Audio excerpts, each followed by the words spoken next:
And we are live. What's good, people? It's your man DL Saint, man. As promised, here it is, 6 o'clock, 1800 hours for those of us in the military.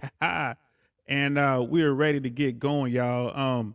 Thanks for hanging out with me earlier today. We were talking about the rise of the sugar daddy and what's going on. I read an article over in the UK. It was Yahoo News UK.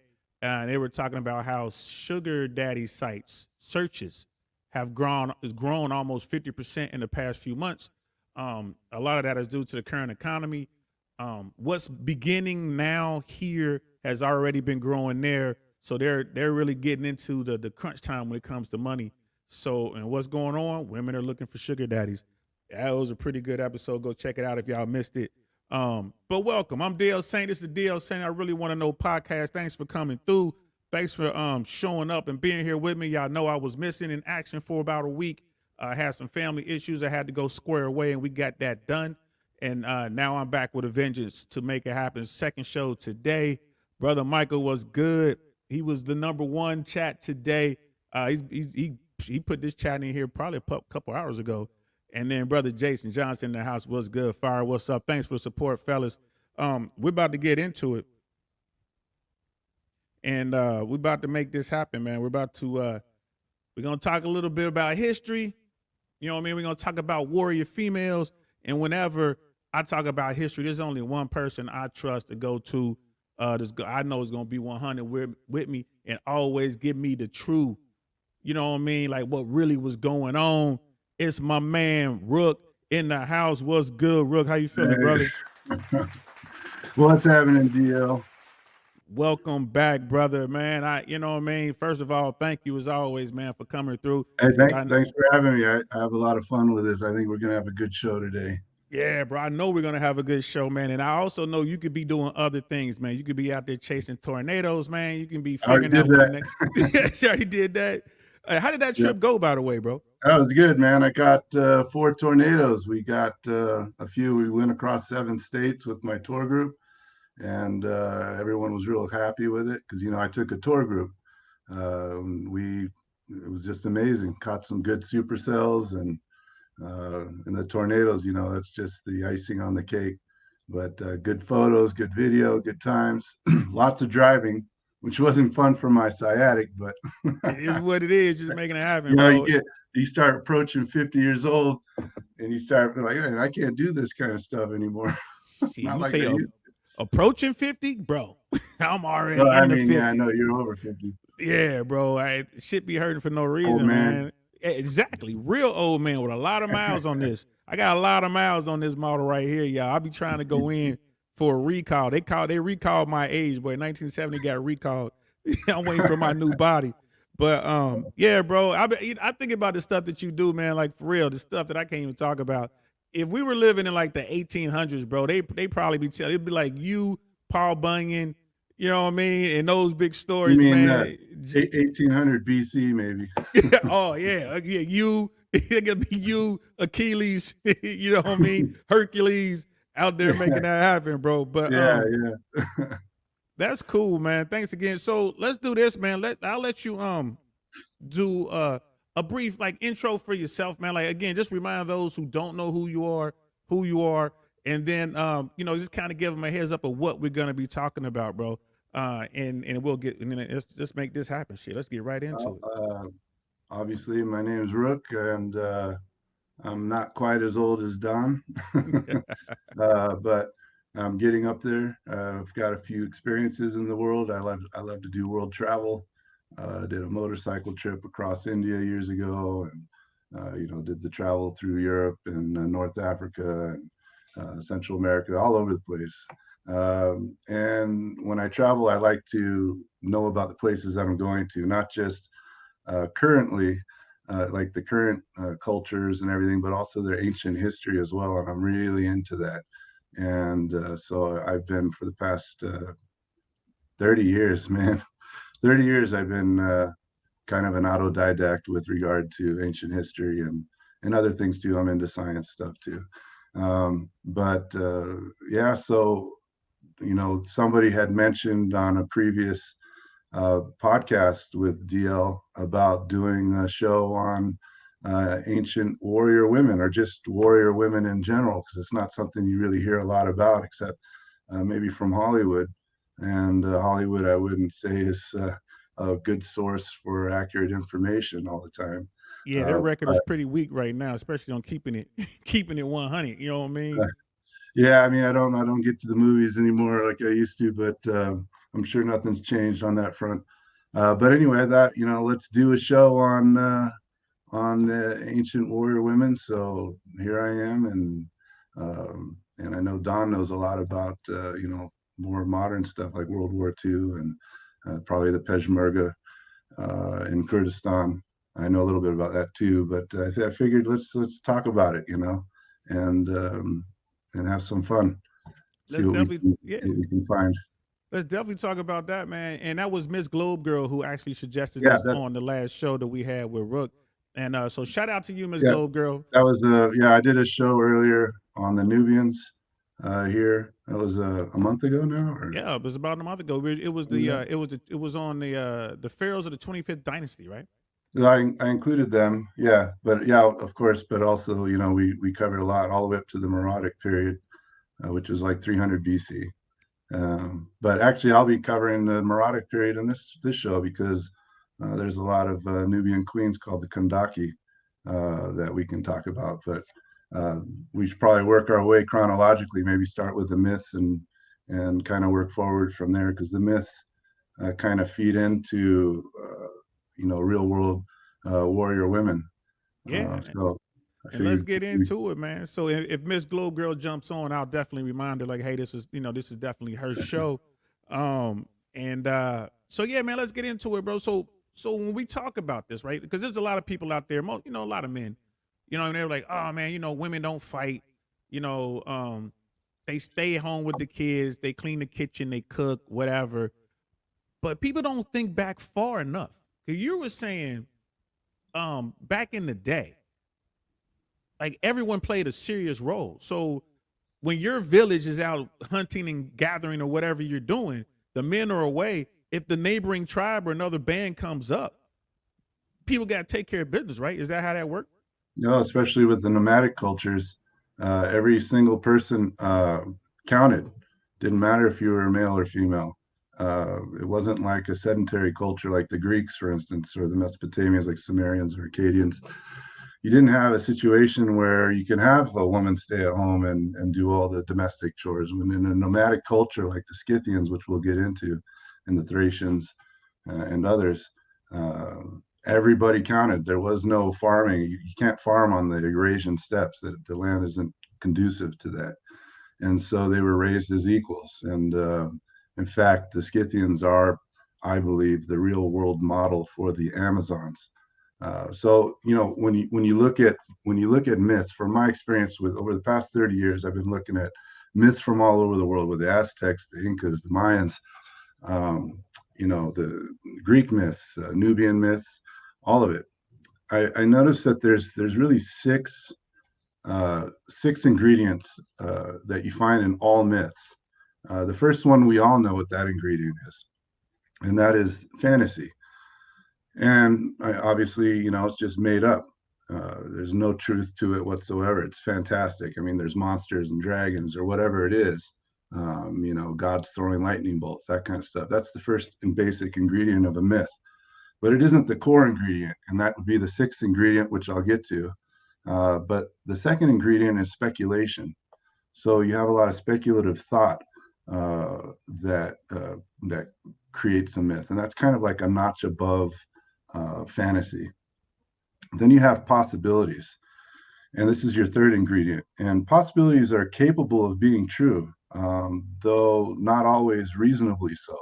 It's not always a reasonable possibility. I could go outside right now and get struck by lightning. Now, it's not reasonable because it's a clear day, right? Right. But it And is it's possible. California. Yeah, we don't have weather here. I get anyway. But that's your third ingredient. But you go a notch above that, and you have probabilities. Now, probabilities is distinctive from possibilities because you can actually make a reasonably valid case for the truth with probabilities, and that's your fourth ingredient. The fifth ingredient would be half-truths. So a half-truth actually has an element of the truth in it, but it's enveloped by all these presumptions and assumptions, right? Uh, Really good conniving liars are good at using half-truths because they give you an actual truth, but only part of it, and usually out of context, and allow Yeah, you to go down the wrong road of inquiry yeah. and Like come there are to your no own black pharaoh conclusion. kings. There were no black pharaohs. Yeah. So that would be your fifth ingredient of myth or half truths. But what does that tell you? That there is a truth in there, right? And that leads us to what I think all myths, the core of all myths are, and that is facts, which are truths. I think all myths are based in fact because a lot of these myths they come out of these pre-literate cultures. You know, every culture in the world was pre-literate at some point. And I use the term pre-literate instead of illiterate because illiterate means you can't read, you can't write, and it's there, but you just don't know how to do it, right? But pre-literate culture means it wasn't even invented yet for different cultures. History doesn't start for a culture until they start writing, right? So you can be in historical Greece, I should say, you can be in historical talking about the history of the Sumerians, but Greek was still in prehistoric times for a millennia before they started writing. And once they started writing, now you're in history. So you have these six ingredients of fantasy, speculations, possibilities, probabilities, half truths, and facts. And facts is what I find very interesting. So let's start with the myth of Atalanta, who was an Amazon. In the myth, she was born to a king called King Iasos of Caria. Caria is in modern day Western Turkey, or actually, it's called Turkey, is actually how you should say it. But at any rate, of course, like most kings, he wanted to have sons, but he ended up having a girl instead. So he has this infant. He didn't name her Atalanta. In fact, he didn't name her at all. He had his men just take her to the Peloponnese, which is in southern Greece, and leave her on a mountaintop to die as an infant. Now, as the myth goes, she was taken in by the goddess Artemis, who was the goddess of the hunt and wilderness, nature, wild animals, but she's also the goddess of childbirth and care of children. And she suckled the young infant Artemis. And when she was done, when she was of age and old enough, she was raised by a she bear or a mother bear, which is interesting because there's a place in Greece called Brauron, which I was there a few years ago. I have a little 3-minute video on my YouTube channel about it, but Go check it out, y'all. Go check out. We're gonna clip this shit down here after when the show's over. yeah, it's a video, but basically it's a sanctuary to Artemis. It's an open air sanctuary, which is unique. And young girls would go there as like a coming of age thing, like the rites of passage from childhood to adulthood. But they would dress up like little bear cubs and run around in the sanctuary, which I filmed in that video, and pretend to be little bears and act wild and all this. And everybody always thought like it's such a weird kind of ritual. But what it really was is I think it's tied to this myth with Atalanta. Those girls were representing or a representation of the young Atalanta who was wild and free. And in Greece, which was a very conservative culture, like literally like the Taliban, women were not allowed to leave the house without a male escort who was a relative or a husband. They had to cover head to toe. I mean, it was like that. A lot of people don't know that. But once they were done with their ceremony and being free little bear cubs, they were now expected to be, sedentary housewives, subservient to their husbands. So that's basically what it's called, the Artea, which means she bear. That was basically the ceremony that they did at this place called Brauron. But getting back to Atalanta, when she was an adolescent, maybe her teen years, she was found living wild in the wild by these hunters, very skilled hunters, and they're the ones that actually named her Atalanta, which translates roughly to equal in weight. And this means that they saw her as an equal to them because she had superb hunting skills, fighting skills, athletic skills. They said she wrestled like a bear. In fact, Scythian women, interestingly enough, were known for wrestling and wrestling men as well and winning. So what's really interesting with the Atalanta myth is that she was the only woman to participate in the Caledonian boar hunt. Now, the Caledonian boar was this massive boar, like the size of 2 or 3 men. It was released upon Caledon by Artemis. And the reason is because the king of Caledon, his name was Oneus, every year he'd have a harvest festival, basically, where he would make sacrifices and burn part of his harvest for the gods, but he had forgotten to include Artemis. And as the myth goes, this upset her. And so she released this giant boar on the land to ravage the land. So that's the Caledonian boar. Now, the king put word out through all of Greece. He says, I need the top hunters of all of Hellenes to hunt this thing down. And it included Greek heroes like Theseus, he's the hero who killed the Minotaur in the labyrinth on Crete, which was probably not called Crete, it was probably called Capodar or something like that. But you had Jason, who was the leader of the Argonauts. You had Deucalion, who was the son of King Minos. There's a huge list. I can't possibly list all of them. There's lots of all men, all heroes too, by the way. Peleus. But Atalanta was the only female that was included, which is very interesting in a Greek myth. So this is saying something here, as I'll try to get to. Yeah, it's saying something, and then I'll catch up with the chat real quick. You know, me, yeah. Brother Mike's in there. Uncle Saint, like, what's good, Brother Mike? I see you in the chat. Naya's in the house. What's good, sis? Thanks for coming through. Appreciate the support. Brother Mike is saying Joseph Campbell. That's probably making reference to the myth process you were breaking down, like how there's truth in there. I don't know, but I'm just, the name must mean something. And he's also, shout out to Naya and Jay Swans, and so yeah, man. And Brother Mike is saying the language barrier is why we had wars. Where there's a lot more than that. Like when you start getting into that, that's more into my little realm there. Trust me, it wasn't just about language, and it was about the way people live. We'll get to that. We'll get to that later. I'm sure that'll be where you take over.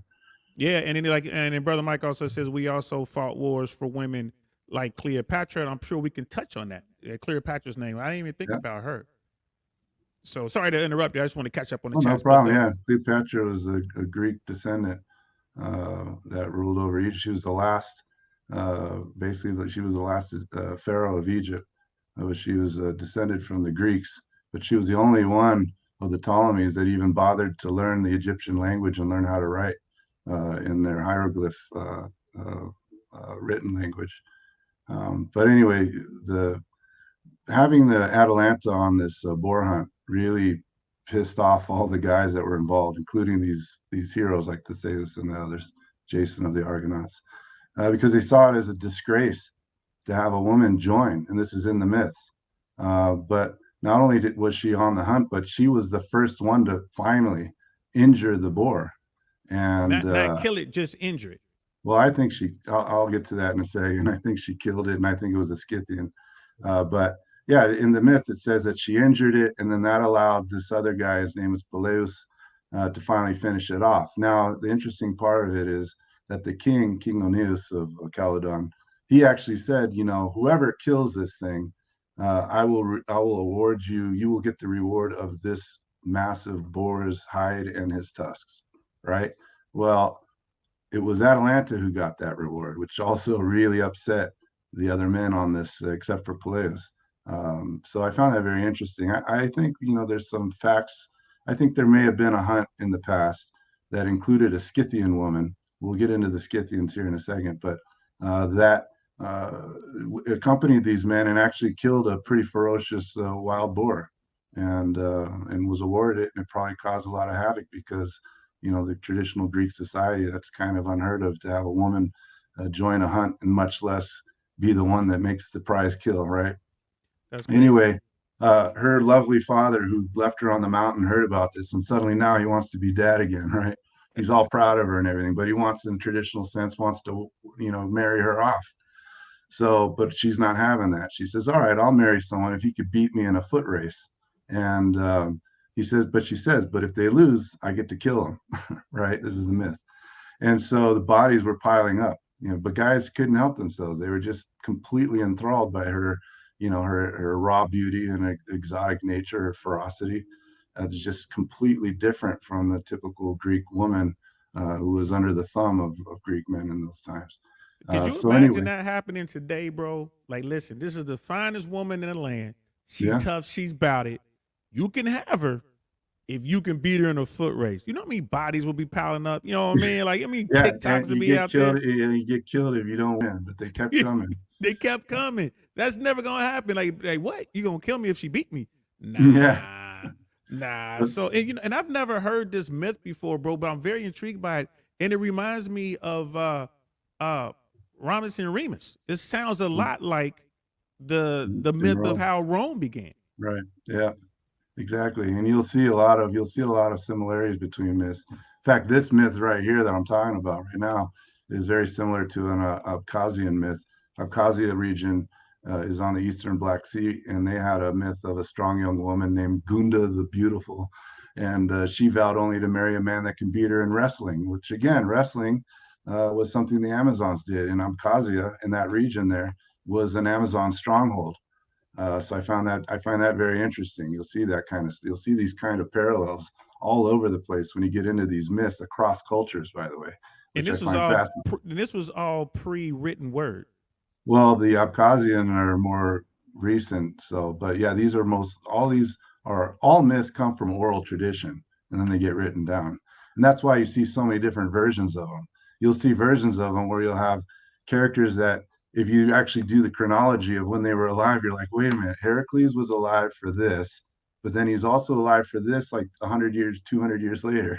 You Like, know, how's that that's what possible? happens when the oral tradition gets translated into written language, and then you have different authors. You know, like Homer wasn't. I don't think Homer was anybody. I think Homer was Homers. I think it was a lot of bards over time through the Greek Dark Ages, which would be after the fall. You know, after the Bronze Age collapsed, there was a period of Dark Ages, and I think that's where a lot of these myths came from. And I think a lot of these myths that were spoken in oral tradition were based off real things that happened in those times before the Bronze Age collapse. Wow. So, So and Atlanta is just she the just telephone game, right? yes, yes. So, I mean, you say someone here, like, let me get my finger in the shot. Someone here says this, and then they pass it to this guy. By the time it's over here, it's like something completely different, right? Well, in the Completely mist, different. that's kind of the same thing happens, you know, but you get elements added to it. And then you have different versions, you know, like Strabo said this, but Herodotus said that. You know, that kind of thing happens quite a bit. But you got to read each one of those myths to pull out those facts. Like I said, those 6 ingredients, I find the most important one to be the facts. Those are the ones you got to tease out. And I think they're there, which I want to kind of show here with this myth with Atalanta. She ended up losing to this guy named Hippomonies, but that was only because he got help from Aphrodite, the goddess Aphrodite, goddess of love. She gave him 3 golden apples. Myths are weird, but she said, you know, drop these during your race. It'll distract Atalanta. She'll stop. She'll pick them up, and it'll give you time to win. Well, he dropped 2 of them. She stopped, picked them up, then she caught up with him. You know, but he had that third one. He was like, shit, you know, he throws it over his shoulder, whatever he did. And he's just hauling, you know, he's trying to get to the finish line. And then, and still, according to the myth, he won by a hair's breadth. That's it. But he won. So they married. And actually, he shunned the traditional Greek lifestyle and he lived with her wild in the wilderness. They made love in the wilderness. It's very big. And the myths kept talking about how they made this wild, exotic, passionate love, which is very not Greek like, you know, it's very kind of, you know, hole in the sheet kind of thing, more or less. So you really Wow. want to look at these myths for what they are. And what's really interesting in that myth is both Atalanta and her husband turned into lions while making passionate love.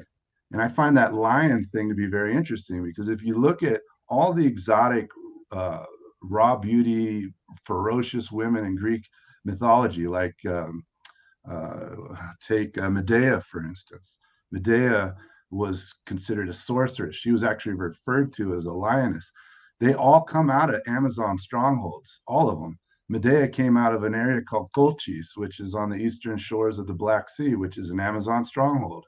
And her whole myth that she's someone to be feared. She's ferocious. You know, there's a whole thing there. You know, and I find that very interesting. And you'll find a lot of these women have very Amazon qualities, even if they're not directly referred to as being Amazon, they all came out of areas that were Amazon strongholds. So if we look at the Scythians, now here's the part, this is where the facts start to really come together.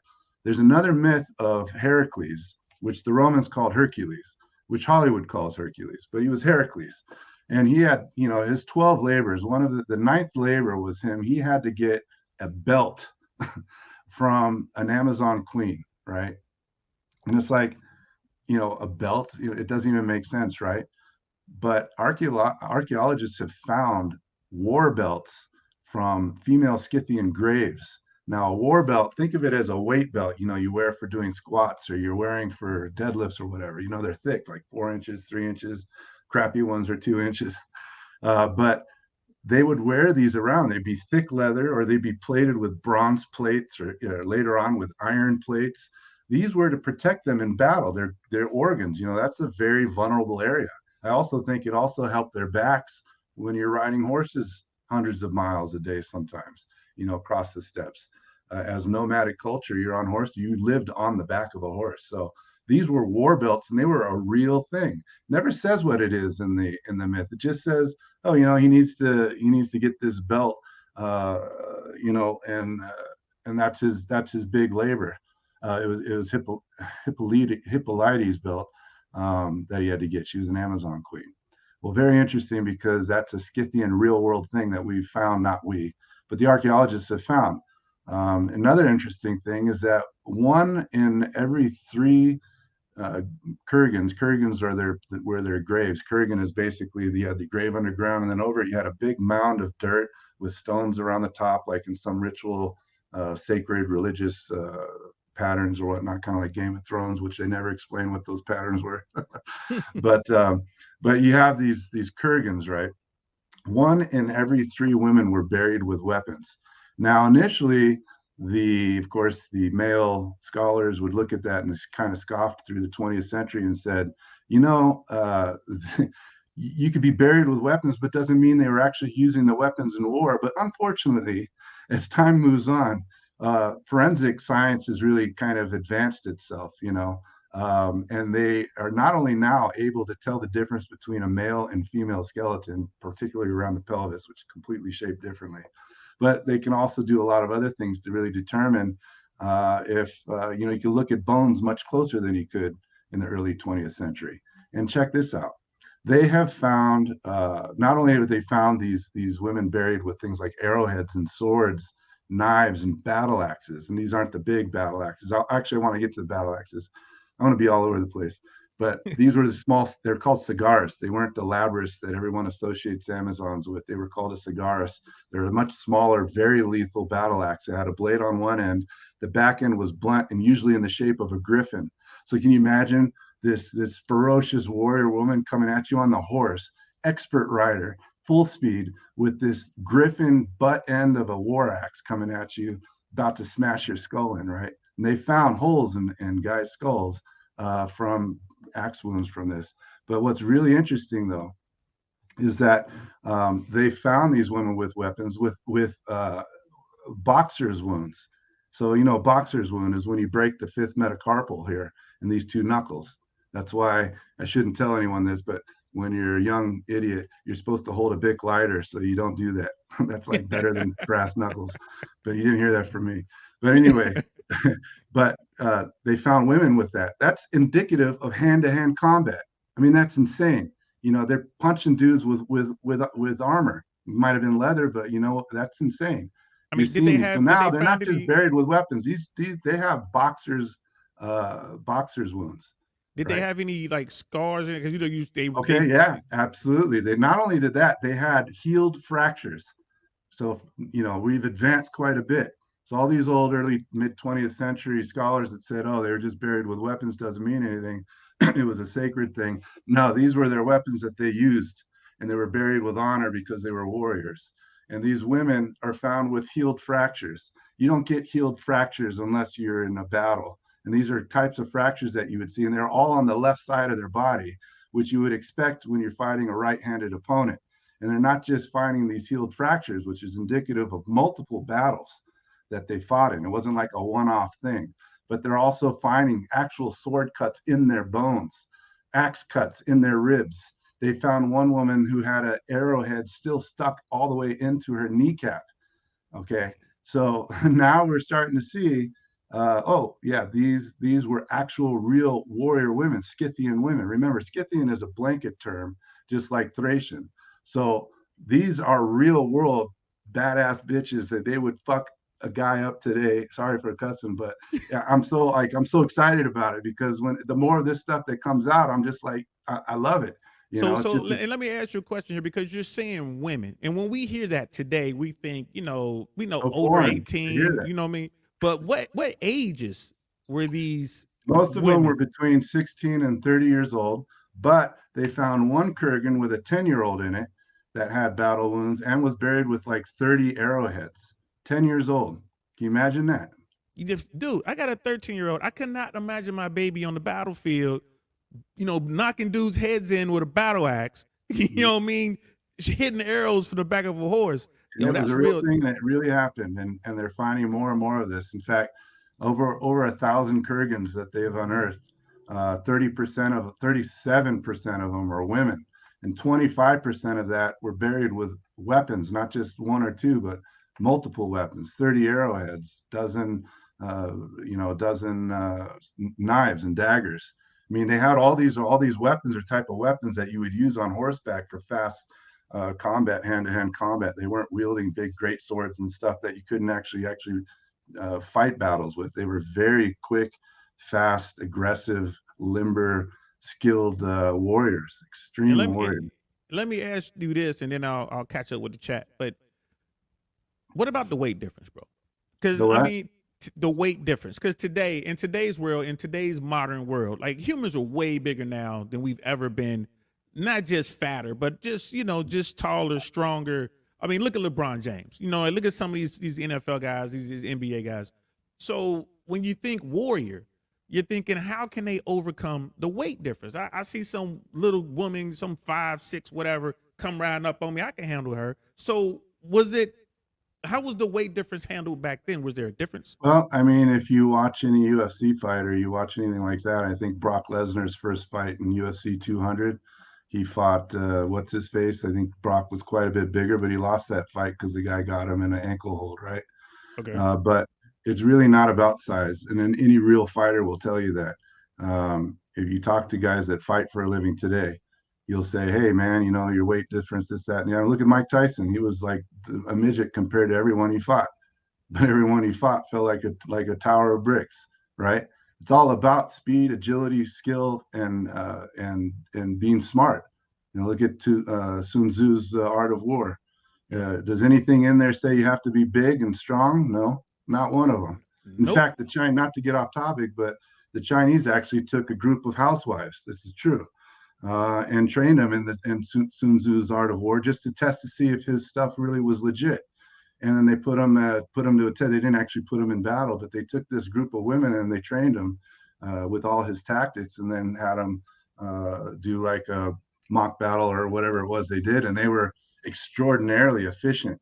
That proved that it's not really about sex or size or strength or muscles or any of that stuff. I tell you right now, I'm 6'4", 250-pound guy. I'm pretty muscular, and I bet you I would lose in a battle before I even knew I was in the battle to a Scythian woman, for sure. I wouldn't Yeah. have a chance. I don't know how to ride a horse. I don't know how to wield those weapons. These women were raised that way. Remember earlier we were talking about these cultures, especially these nomadic cultures. They are raised from birth not just to be equals with men, but to learn how to ride horses, to learn how to breed horses, to learn how to hunt and gather. Hunting is a huge thing. It's not so easy, especially with a bow. You got to get a lot closer. It's not like today guys sit on their treetops and little Right. perches and hang out and wait till a deer walks by and shoot it from a mile away. You had to Right. sneak Like, up yeah, on it. You had to know about with nature. You that had to know damn. about the wind. Yeah, You the know, the, Scythians didn't have M14s. You know what I mean? They had. no, but the Scythians did have something that I find very interesting. Actually, hold on a second. I got All actually right. got While you do that, I'll catch up with the no, I chat. We got it got right a. here. I was right there. This They're like, go ahead. this is a recurve bow, right? It's a composite recurve bow. This is a 65-pound recurve that I used to use for hunting. I don't hunt anymore, but this was a weapon of the Scythians. and it's unique from the longbow or the traditional Show bow. that one more time, bro, because I was messing with the cameras, bro. Oh, don't mess with the camera. I'm I'm gonna showing you leave it something alone. special here. Yeah, I'm looking at that, bro. So that's So all this is a right. recurve bow, but I can't fit it all in the shot.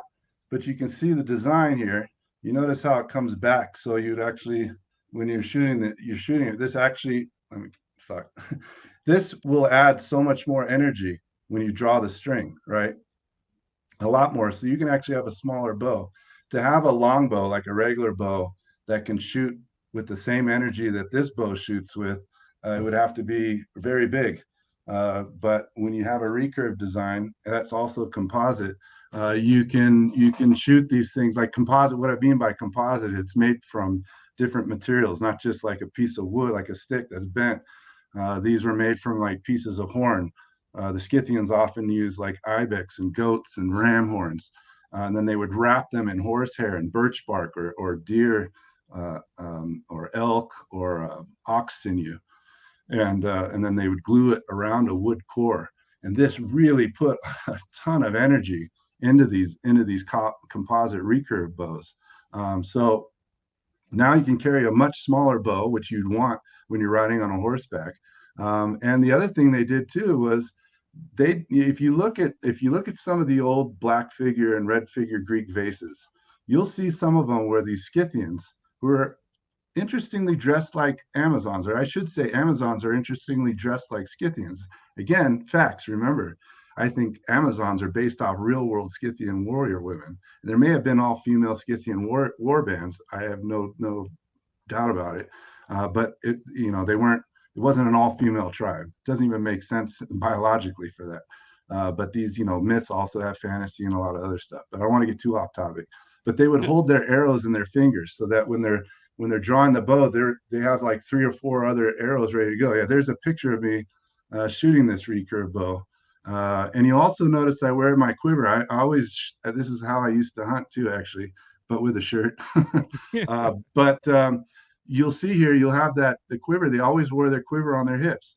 Whenever you see a Scythian or Thracian or Amazons fighting, they always have their quiver on their hips. Much easier to grab when you're riding a horse. And they wouldn't just grab one arrow, they'd grab 3 or 4 and they'd be in between their knuckles.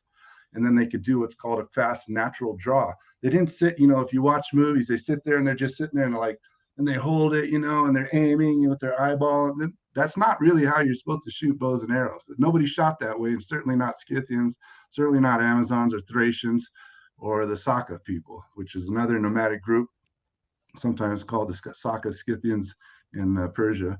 But at any rate, they would just draw, shoot, draw, shoot, draw, shoot. They could fire off easily 30 arrows in a minute, and accurately at least out to 200 yards.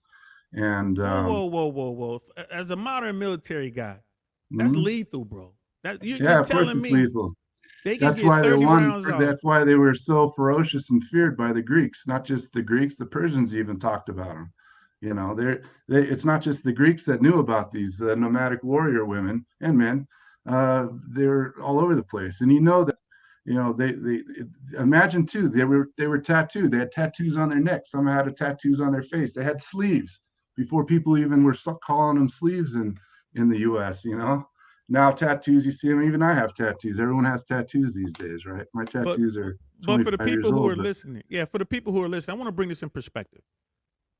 30 well shot, well aimed shots from a powerful bow in a minute in today's world versus someone with a high power rifle who has no real training. I'm putting my money on that archer. Yeah, archer take you down before you ever got that thing loaded. Right, because took the safety off. Exactly. Or you run out of rounds. Okay, you fired off your 20, 30 rounds. Now you got to reload. They got you. They got you. And you remember, it's not just one woman out there on a horseback doing that. You got to think there's probably 20 of them. Wow. You would have been it just would have been shooting fish in a barrel for a lot of these foot soldiers that got surrounded by these. Remember, they're expert horse riders. If you watch Game of Thrones with Khal Drogo, and you see like the what do they call what was his tribe called? I forget. Dothraki. You see them riding, yeah. and then they stand up and they're doing all. That's what they did. So that you shit know? was close to historically close They to get the look, truth. Hollywood gets their info from somewhere, even though they don't get it right. But that stuff is real world stuff. And it's not just the Scythians that did that. Nubians fought that way as well. Nubians were actually known, I mean, of all cultures, talk about expert archers. It was the Nubians. Because we But run everything, bro. We make it all hot. yeah. So yeah, if you look at it, and so it's really interesting. Uh, like I was saying, like Hollywood doesn't get it right about these Amazons. They always associated her with Ares, and that's because the Greeks associated them with Ares. But the Amazons, the Scythians, Thracians, they never worshiped Greek gods. Certainly not Ares. It was Cybele who they worshipped, which is Anatolian mother goddess. And if you look at like I know you said you didn't know about the myth, but the myth of the golden fleece. Anyway, in that it's not Like, important to know about the yeah. myth, but in the myth they mention Apollonius of Rhodes mentions that there was an old stone temple to Ares on what he called was Amazon Island in the Black Sea. Well, archaeologists and scholars have found that island. It's called Garrison Island in the Black Sea, and it's part of Turkey. Turkey, remember, it's Turkey. And anyway, if you read the myth and you listen to how the temple was, it's not in the style of a typical temple to Ares or any of the Greek gods. The temple was an open air temple, which is very much like how the Minoans used to do it, how the Nubians used to have temples prior to the Meroitic period, which is when they started building, temples to Amun and the pyramids and all that. But prior to that, the Nubians had open air temples on mountaintops and in caves. The Minoans did too. And I think I talked in the Nubian the Nubian podcast about trade ties between the Nubians and the Minoans, but not to get off topic. But the Scythians also had open air temples, and when you read the myth, they talk about at the altar how the temple was, that they worshipped a black stone, and that black stone was probably a meteorite, and it was something that they never associated with Ares, but it's very typical of the mountain mother goddess Cybele, in Anatolia. And Anatolia, by the way, along the Black Sea again, that's also another Amazon stronghold. So even in the myths, when they talk about Temple of Ares, and they came from Themyscira, and they worshipped Ares, and they were daughters of Ares. They were daughters of Cybele, and they were worshiping Cybele, mother goddess. And that kind of got buried in classical Greek mythology. But in the oral tradition, and even in Greek mythology, they didn't cover their tracks very well, because they even explained a temple that was exactly like one you would expect from Cybele, not from Ares. So this is what I'm talking about. Facts are always a part of every myth. You just have to really look for them. Yeah, And yep. Gotta know where to find them. that's what I really love doing. And So I can see that. I'm gonna catch up with the chat real quick, and yeah, sorry I about can see that. the I passion. go off sometimes. I know. I'm like, Rookie, he's passionate. Y'all don't understand. Like this man been to these places, yo. So and brother Mike DL, I like being around smart people. Awesome sauce. So do I. I like being around warriors.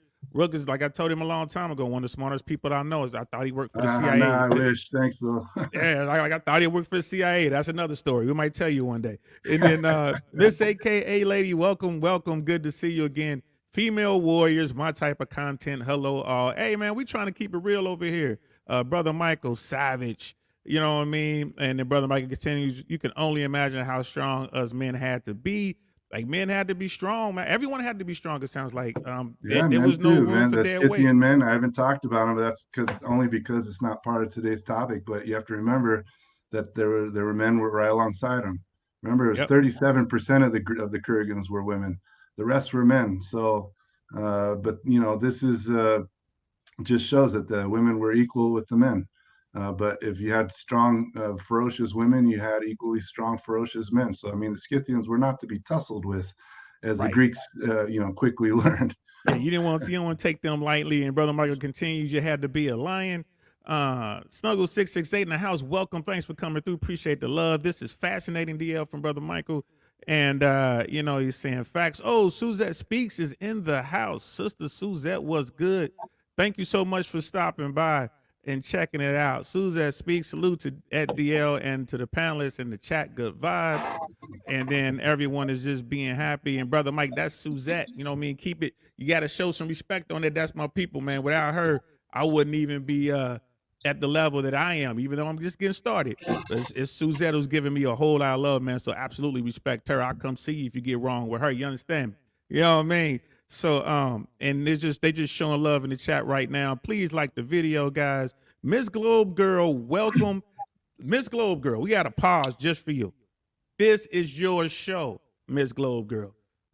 Right? You said you wanted to see a show on warrior women, and here it is. Thanks to Brother Rook making it happen right here. So I'm so glad you're here, that you can enjoy your show. So yeah, man, you got some new people showing up. Balanca Police, amazing information. Thanks for showing up. You know what I mean? And then we just see love in the chat, people going back and forth. And it's like, yes, I'm here for it. I'm glad you came, Miss Globe Girl. So Rook, all right, we all caught up with the chat, man. Bro, you just blew my mind with that, man. I'm still tripping on the 30 arrows in a minute. Well, I mean, think also, everyone thinks Amazon means breastless. They used to, a lot of the big myth is that they removed a breast to shoot their arrow. It doesn't even make sense. Not only do you never see an Amazon pictured with a missing breast, but it just isn't. It's a total made up myth from the Greeks. They try and explain it. If you look at the word Amazon, the first time it was ever mentioned was in the Iliad, and it was Amazones Antianairi, and the I part at the end, it's AI, is exclusively used to denote females. So anytime you see a Greek word that ends in AI, it's referring to a group of females. So what's really interesting, and then also anti and right? You see anti. So today we see anti, we think it means opposite or against, right? But that's not what it meant in ancient Greek. Anti meant equivalent. So and then Amazones, you'll notice Amazones in the Iliad doesn't end with AI. So it's not, and it could have ended in that, but it doesn't. And I find that very intriguing. And a scholar looked at that, I can't remember her name, but a scholar looked into this, and she says Amazones Antianairi. If you look at Amazones, it doesn't end in AI, which Homer could have done, or Homers, I should say. I don't think Homer was actual person. But anyway, this means that it was a group of both males and females. And when you look at the full name of Amazones Antianairi, what it really says is the Amazon tribe whose women are equals. That's what Amazon means. It's the Amazon tribe whose women are equals, but you got to go back to the original Greek source, which says Amazones Antianairi. And that name sounds very Scythian to me, because the Scythians had, remember, it's a blanket term. So when I say Scythian, I'm referring to multiple tribes across the Eurasian steppes. But that's how the women were equal with men. So you have this, they weren't breastless. It's just very simple-minded to translate that way. It's much more than that. So that ties them to Scythians right there. And then if you look at old Greek pottery, like in the old black figure stuff, sometimes you'll see like this gibberish of letters next to like an Amazon woman, right? And for years, for centuries, people just thought it was gibberish. Well, it turns out that if you sound them out phonetically, they're actually Scythian words, which is very interesting. Everyone thought it was gibberish because the Greeks used to say, they call them barbaros, which is a Greek word for babbler, which is actually an onomatopoetic word for bar, because that's what they heard when Scythians talked. It was like bar. So that's where the word came from. Barbarian comes from that, by the way. But when you actually sound out these slew of weird letters, it's the phonetic way of spelling actual Scythian words. Like there's a vase with two Amazon women with a dog, and when you sound out this gibberish that's next to them, because the Greeks just thought it was bar, right? It actually means setting loose the dog, or we are meeting to go for a hunt with a dog, or something like that. So that's, again, ties Amazons directly now through language to the Amazons. You know, this stuff you're not going to see in Wonder Woman. Right, you're not gonna see it in Wonder Woman. And One last thing, I know we want to move on, but you know, one last thing with the Amazons I wanted to point out is, which I find super fascinating. If you look at the Amazons' deaths versus all the Greek or most of the Greek heroes' deaths, the Amazons died in glorious combat. You know, Hippolyte died one-on-one combat with Heracles. Penthesilea died in one-on-one combat with Achilles, who fell in love with her after he speared her. What a jackass. Then you have Marina. She was killed in a glorious battle, you know, and the list goes on and on and on. You go through these Amazon queens, they all died in one-on-one combat or in glorious battle. But now you get to these Greek heroes that Hollywood keeps making all these movies about, you know, Heracles and Achilles and, you know, Brad Pitt, which is probably nothing like Achilles, but, you know, Perseus, who's the one who beheaded Medusa, he turned himself into stone by accident later in life because he thought her head didn't work anymore. So he just checked to see if it worked and he turned himself to stone. How many people know that about Perseus, right? Maybe they should make a movie about how to be a dumbass. Or how about Heracles? You know, Heracles died from putting on a poisoned shirt, basically. He put on a shirt that was poisonous and he melted away to his bones. Achilles, everyone knows this one. He was shot through his heel and that's how he died. The reason his heel was weak was because his mother dipped him in the let me get my hand in the shot, dipped him in the river Styx by the heel because the river Styx separated death from life, right? So to be dipped into it would give you immortality, but she held him by the heel. So that was the only part of him that didn't get dipped in there. And that's why he died. But he died from an arrow through the heel. Not very glorious way to go, right? Or look at Theseus, the guy who killed the Minotaur on Crete. He was thrown off a cliff by an elderly king because the people in Athens didn't like him anymore. Or how about the Bellerophon? Bellerophon is the one that captured the Pegasus, the winged horse. He was riding along one day and fell off into a thorn bush and blinded both his eyes. And he grew up old, blind, lonely, miserable, forgotten, and frail. I mean, compare that now, all these Greek heroes, male heroes, to these Amazon queens. And I find that very interesting. I'm not really sure what it means, but these are the Greeks that are telling us these stories. And I find that fascinating. It's something that I really one day would like to look into a little deeper because I think there's some kind of psychology there. I would love I would love to go out like one of those Amazon queens. I'm sorry, man. I don't want to I don't want to go out falling on a thorn bush and then put on a poison shirt and get thrown off a cliff.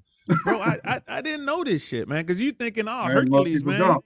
Yeah, like he people, Hollywood stops telling the story, which is never right. And, at the least interesting parts. I know that's crazy. That is so crazy, brother Michael.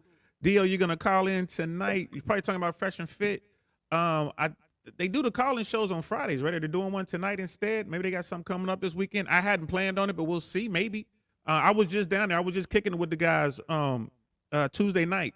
So I don't know. Maybe but I just holler at them. But I might. I just might, bro. And again, thanks. One of my day ones, brother Michael. We're gonna get together, man. We're gonna get together. We're gonna sit you down. We're gonna get you sorted. Jason graduated with a few bars. Yeah, brother Jason's crazy, man. You know what I mean? It's crazy. And that's funny as hell.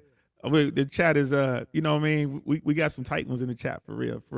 And brother Michael saying tonight, fam. Yeah, I might jump in on that. So, Rook, you blew my mind, bro. Our first hour in, and I'm already like, what? Already an hour? What the hell? Now, because we're excited. We're moving fast, bro. We're moving fast. Well, I mean, we can talk about real, like Artemisia, and there's two Artemisias, actually. We can talk about actual names instead of just, random Scythian women. But I really thought opening with the myths and showing how myths are rooted in reality and then giving real world examples with archaeological evidence might kind of get the party going. It did get the party going. That shit's on point. And guys out there in the chat, you got any questions? Hey, feel free to chat them in. Rook's reading the questions. He's gonna give you the 100. If he know, he knows. If he don't know, he'll tell you.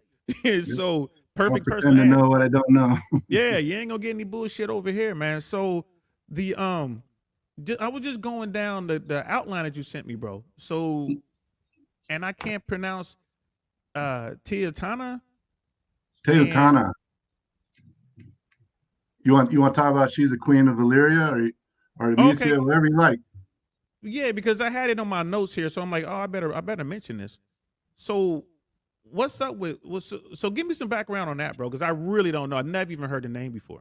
Well, Teotana was a third century BC queen of Illyria, and she was seen as like a major threat to Rome and Greece. She was basically like a very highly skilled pirate on the Adriatic, and so she did what she would plunder and capture entire cities too. This wasn't just on at sea, and she would do things that would make Odysseus proud.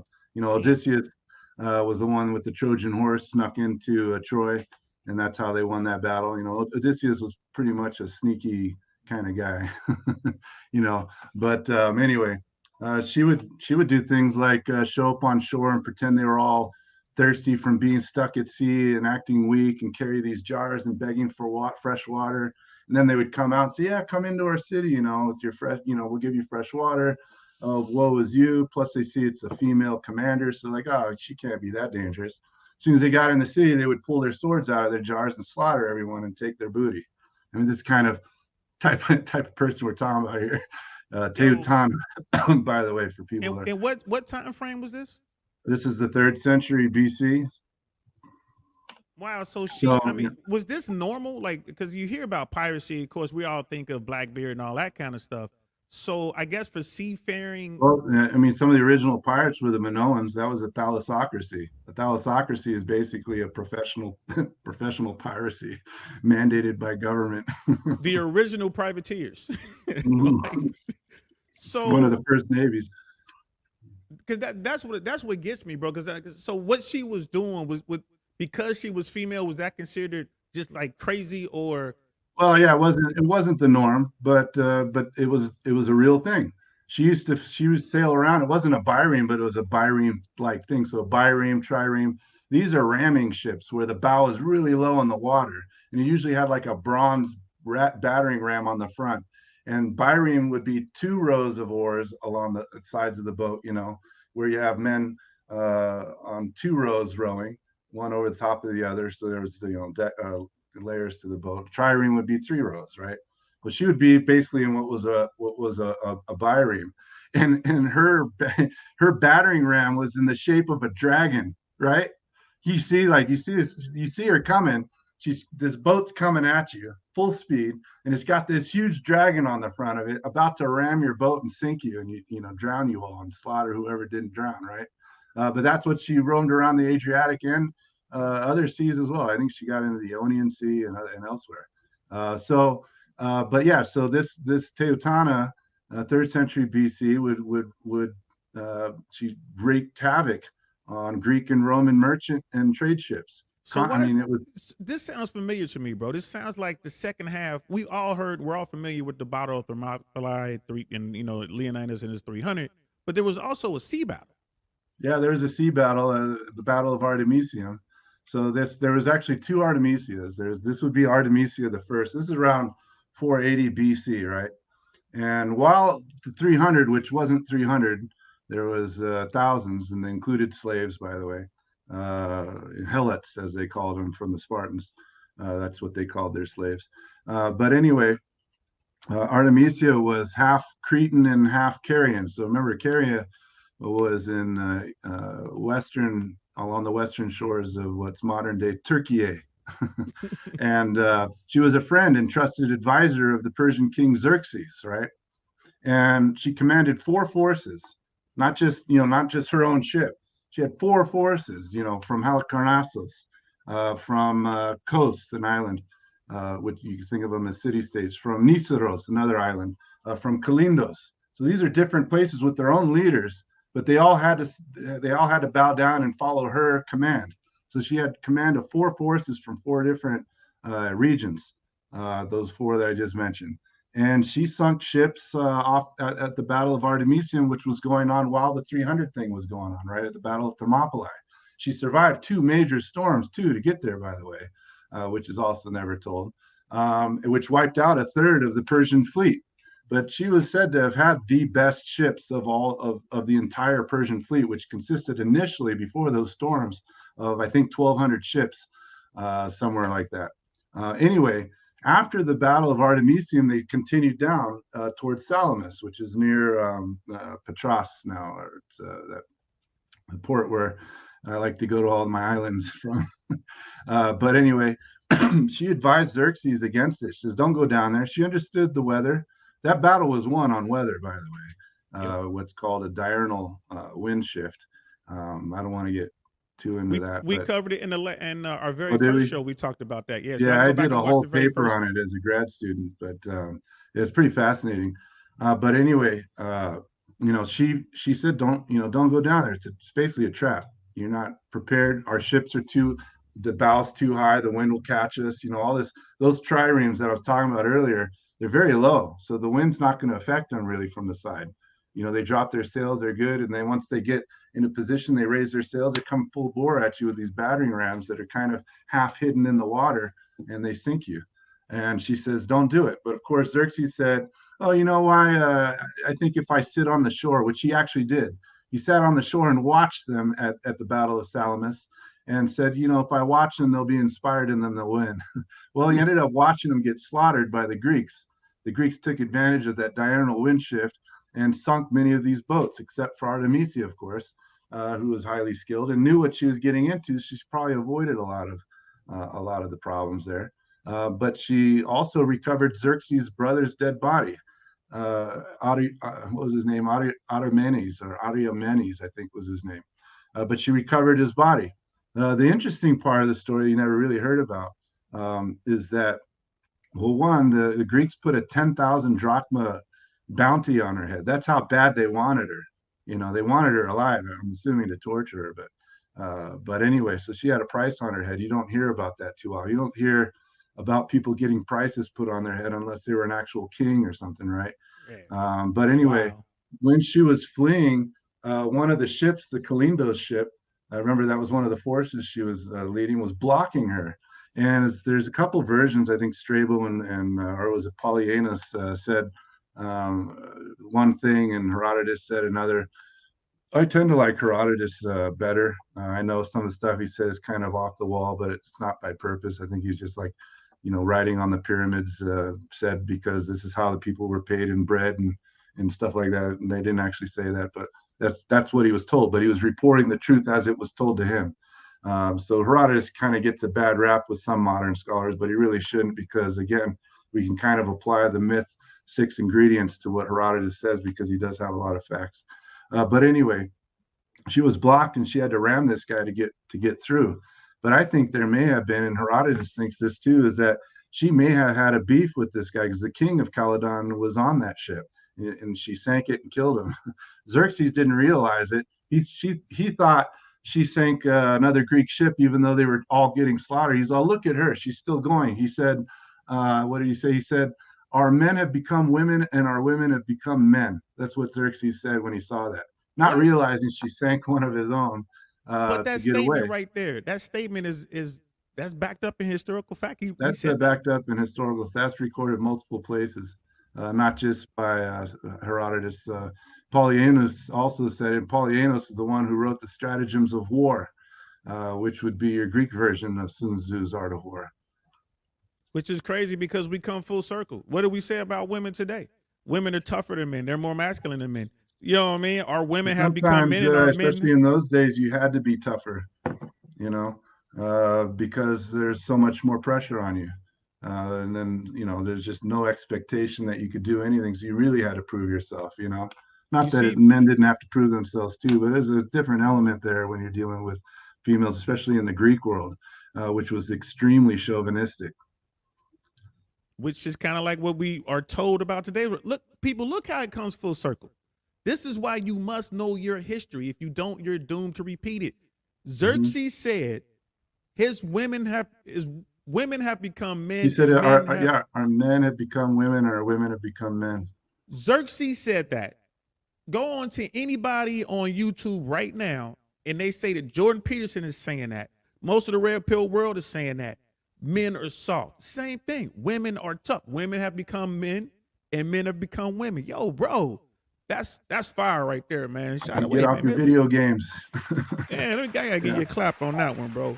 Oh, I like the sound effects. I like the kid one. Yay! Got you. Oh yeah, my kids. All right. It's like Teacher Rook is doing it. So, yo, that's it. Hey, you Miss know A. what's cool? Also, really quick about Artemis. I'll tell you about the other Artemis too, the Artemis 2. You know, her grandson, his name was Ligdamus II. He was a tyrant of Halicarnassus. This is obviously later his grandson. But you know, he killed Herodotus' uncle, who was a poet. The uncle's name was Paniasis.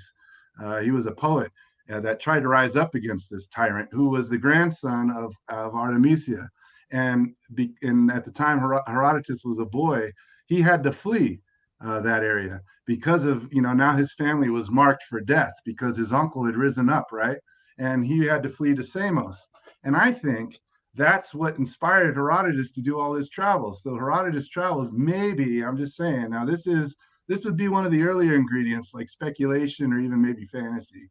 But I think it's pretty interesting because it may have inspired Herodotus' travels, that whole incident going to Samos. I just That's thought I'd throw it crazy. in there. You know what's funny? That reminds me because we were talking about historically accurate movies and we like couldn't think of anything, and I threw out the 13th Warrior, and that's kind of funny because in that movie our main character was running from the husband of the woman he smashed, but he was still running, and that's why he was doing all these travels.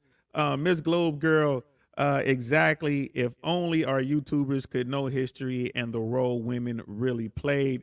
Real talk right there.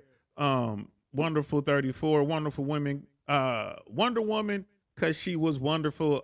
Boom, boom. I'm gonna have to get that button added so I could do that boom when somebody Oh says a yeah, joke like that. Yeah, I'm gonna you get it. got Don't a worry. new sound effect board, right? I do. I got the Rodecaster Pro. I'm gonna set it up this week. I'm gonna get all that going. Cause I gotta step up. I gotta step up with the equipment because you giving me the raw, bro. You giving me the raw. And then brother Mike, yeah, Fresh and Fit made a mistake. I think it was the 14th was Friday. Okay, it's back to that housekeeping stuff. And is this one of your people right here? Yeah, that's my brother Lucas from Athens. What's up, Lucas? Brother Lucas was good. That's He's the like, I'm that's proud of you, that's bro. the Greek guy right there. He's gonna keep me on point. He knows a lot more than I do. That's crazy. And I wanted to go back to Miss AKA Lady's question. If you have to spotlight one warrior Thanks, that bro. really impresses you, who would she be and why? Oh, I never thought of that. Oh, You want to circle one. back to it, or you Yeah, I'm want to gonna you have want? to circle back to this. It's not even something I've even contemplated. Like a real world woman. I mean, there's quite a few. I mean, there's Well, she just said Boudica and one Joan of Arc, warrior. If you had to, yeah, woman warrior. and we got a Yeah, lot to get through. that's a tough one. We're gonna circle Uh, back to it. Miss AKA yeah, Lady, do not let us forget. We want to circle back. So chat, don't let us forget when we get I'll have to close to think the about it in end. the back of my mind while I'm going on tangents. Right. So and then Brother Michael was giving us a Don DeMarco. Thank you so much, Thank you, guys. Michael. We appreciate it. Women have always been tough. Women are tough. People are tough when they have to be. It's just in today's world, especially in America, we're victims of our own success, people. I should add to Bianca Pierce's comment on women have always been tough. That would include the women that were forced to live these sedentary lives and never allowed to leave their houses in ancient Greece and elsewhere. That takes a kind of not just, you know, people always think of physical toughness, but there's a mental toughness, which is a whole nother animal, right?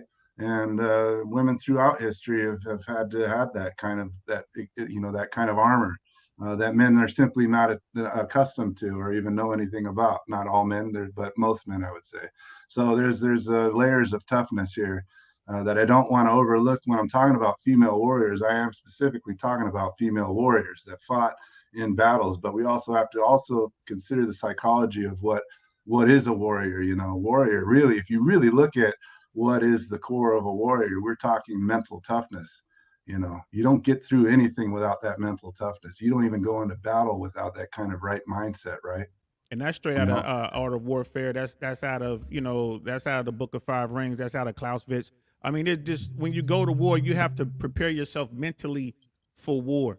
That's right? the bottom line. And I told you guys the story about when I was on guard duty outside the berm, and I was sitting there hugging my knees inside this fortified position, not looking, not doing my job because I was fucking petrified. I'm not afraid. I'm not ashamed to tell you. I was scared shitless. I was 18 years old. I'm in the middle of a desert with an M16 on a position, knowing that my job is to at least get a round or two off before the bad guys kill me, because there's no way I'm gonna hold them off in the movies. I was scared Mm, shitless. But as yeah, soon as I got over that night, when the sergeant of the guard walked up and saw me there, scared, and all he said to me was, you're not gonna see anything from down there. And he walked away.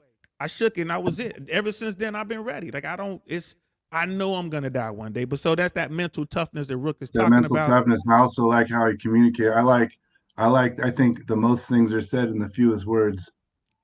Yes. You know what I I, mean? And I your I your, really your like. That's brother's why I right like the there. movie Heat. And what was the other one with the Viking? It was with the one eye guy, Mads Mikkelsen.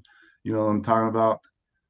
Was that the one with the Highlander when they was cutting heads off? That one? No, no, it's like no, anyway, it doesn't We'll matter. come But back to it. anyway, these are movies where there's very little said, but a lot is said. You know what I'm saying?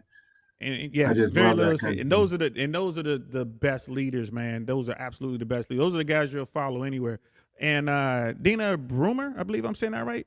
Uh, Danae. Danae with some more. It's Yo, Danae, thanks. just like the Greek, the mother of Perseus. And she has a question for you. And thank you, all the newcomers who've come to support Rook and myself here. Thank you so much.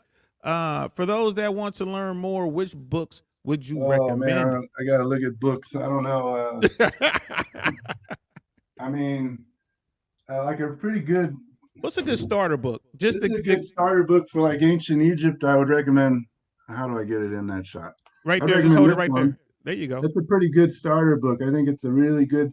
If that was your first book on ancient Egypt, that would be the one I would get. I highly recommend.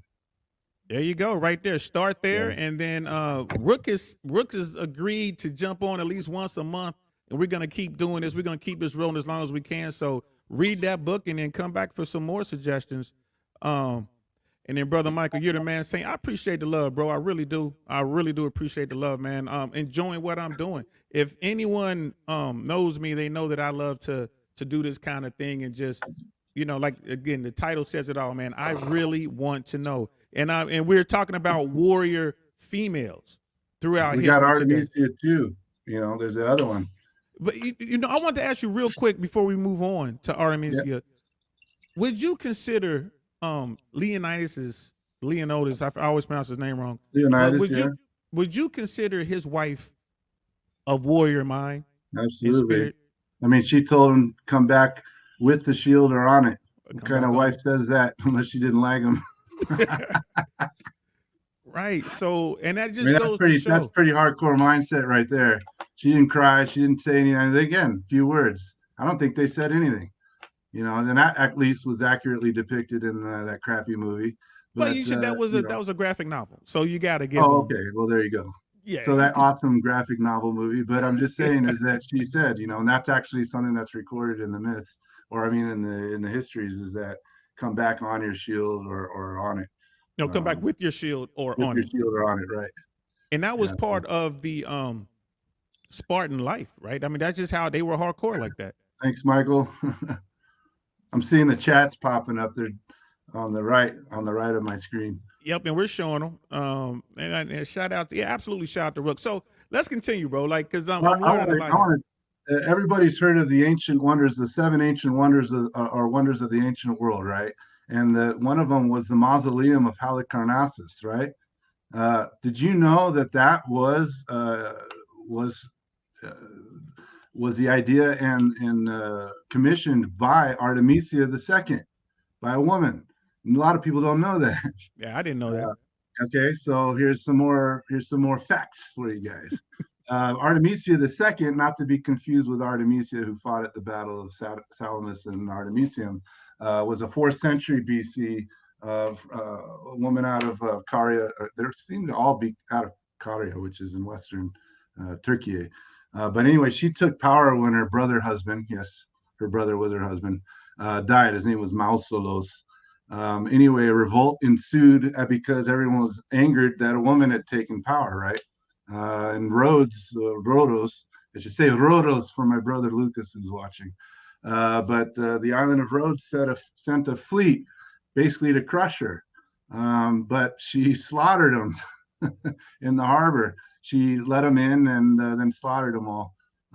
She used deception, so she'd make Odysseus proud as well, I'm sure. She had them coming to the harbor, and then she proceeded to punish them, basically.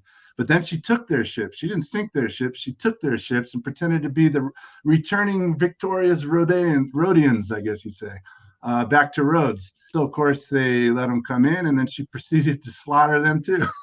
I mean, Are that's you pretty. for real? Hey, this is Now real I'm telling you shit. the truth, man. This is the real history. This is Artemisia the Second, 4th century BC, man. And anyway, to celebrate her victory and also to honor her deceased brother husband, interesting. But that's when she commissioned the one of the seven wonders of the world. That's the mausoleum of Halicarnassus. So now you guys know a woman was behind at least one of those things. The other one, the other ones would include the pyramids, of course, or the Great Pyramid, I should say. So yeah, just a little something extra there. Um, Yo, that's some crazy. And here's the thing: I love history because I simply want to know the truth so I can learn from it. mhm. Point blank. Period. That's how. I don't give a shit. We're talking about female warriors, but I don't care. You know what I mean? They're warriors, and I can respect that. You Well, know what I that's how mean? they're So, viewed. I mean, if you really think about it, maybe as a female warrior approached you on the battlefield, you're thinking, "Oh man, it's a woman." But once you start fighting, you're just thinking about staying alive, yep. right? And then when you're done, if you're alive still, whether you killed her or you were injured and got away or whatever, assuming you're still alive, you're probably thinking differently. But I'm pretty sure you're not thinking about what sex she was. Yeah, you're not. You're Think happy about you're your alive. wounds and whatever else that you guys deal with. So But I guess that moves us on to Nubian queens. yeah, we got the Kandaki. So everyone's heard the name Candace. That comes from Nubia. That's an African name. It's a Latinized corruption, of course, as most names are. But the Kandaki meant queen.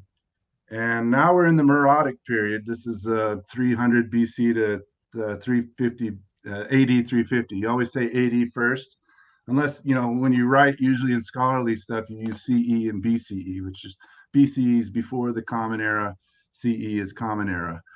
So that way you're not, there's no religious biases when you're writing. But usually when I talk or give lectures or whatnot, I always just say AC or ACDC. uh, I always say BC AD. It's just easier, rolls off the tongue a little easier. But whenever you say something that's AD, you're supposed to say AD and then the year, not 350 AD. That you do that with BC. Just another little, probably worthless factoid for you guys, if in case you ever play Trivial Pursuit. Now you know. There will be a test later, children. I hope you guys are paying attention. There will be a test later. But these Nubian queens, or these Kandakis, were queen mothers. It was a matrilineal succession line there, and there was many female rulers from this period, the Meroitic period, which is the period with all the Nubian pyramids. Over 200 were built during this period. During this period, but anyway, one was like Kandaki Shandakheto, which is Kandaki. Remember, when you hear me say Kandaki, just think queen. But I want to honor the Nubian tradition and say Kandaki instead of saying queen. So I'll just say Kandake, and I mean queen. So Kandaki Shandakheto was the earliest known ruling African queen, as far as I'm aware. But she ruled for 20 years without a king. There was no king. It was just her. You see depictions of her adorned in regalia that you only see on kings that date to like 170 BC. There was a bas relief of her in full armor with shield and spear. And I don't know if you remember from those, not everyone here probably was there for my talk on the Nubians, but just like the Egyptian pharaohs, the Nubian leaders, in this case, the Kandaki, but also the kings. In this case, there is no king because Shandaketo was solo. But they would lead into battle, like literally lead into battle, because they believed they were protected by God. And at this point, a lot of the Nubian traditional gods have been their main god now is an Egyptian god, Amun. She felt she was protected by Amun, just like the Scythians felt their tattoos protected them. They were like magical shields, basically. And they would ride into battle completely fearless because they just knew they weren't going to get hurt. And she didn't, and she would lead these her armies into battles, just like the pharaohs did. And again, no queen. So here you go. You have your first, your earliest known ruling African queen, Kandake Shankdak Heto. Might be saying that very wrong from the way they say it, but that's the best I can do. With 20 years rule. There's another queen, or I should say Kandake Amani Reinas. She was a 1st century BC queen of the Nubians. during, again, this is the Meroitic period. Strabo, everyone knows Strabo. He actually called her the fierce, one-eyed Candace. Okay, remember, Candace is a corruption of Kandaki. One eye. So she was blind in one eye and fought battles with one eye and won. She led an army, and I'm not just talking battles against like unnamed tribes, little tribes here and there. I'm talking about against the Romans, right? This is against the Romans. She had a 3-year war against these guys who had at that time were in Egypt, right? And she defeated legions at Syene and Phila. Syene is kind of famous a little bit, I guess, to science nerds because that's where that's actually one of the cities where Eratosthenes planted a stick in the ground. The other one was in Alexandria, and that's how he determined that the Earth was round by looking at the shadows on it. I mean, he not only knew that the Earth was a sphere, but also knew it was about 25,000 miles around. One of the places he stuck that in the ground was at Syene, so that's totally a tangent. And here we are in 2022. How my brain goes, it just runs here off. We are. It just drifts off. But here we are in 2022, and people are saying the Earth is flat. Well, hey, no comment. Anyway, but she captured Roman forts in Upper Egypt. Remember, Upper Egypt was southern Egypt. Lower Egypt was northern Egypt because the Nile flowed from south to north. So you always say upper when you go upstream. So Upper Egypt, think southern Egypt. It's kind of weird, but at any rate, she'd captured numerous Roman forts throughout Upper Egypt. And when she even chopped off the head of the Emperor Augustus, one of his statues, but there's a statue of Augustus. She had his head chopped off, brought it back to Meroe, which is where all the pyramids are in modern day northern Sudan, and she buried it under her temple dedicated to Amun and her victory. It's pretty bold, right? And they found that statue head there. I think it's the head is actually now in the British Museum.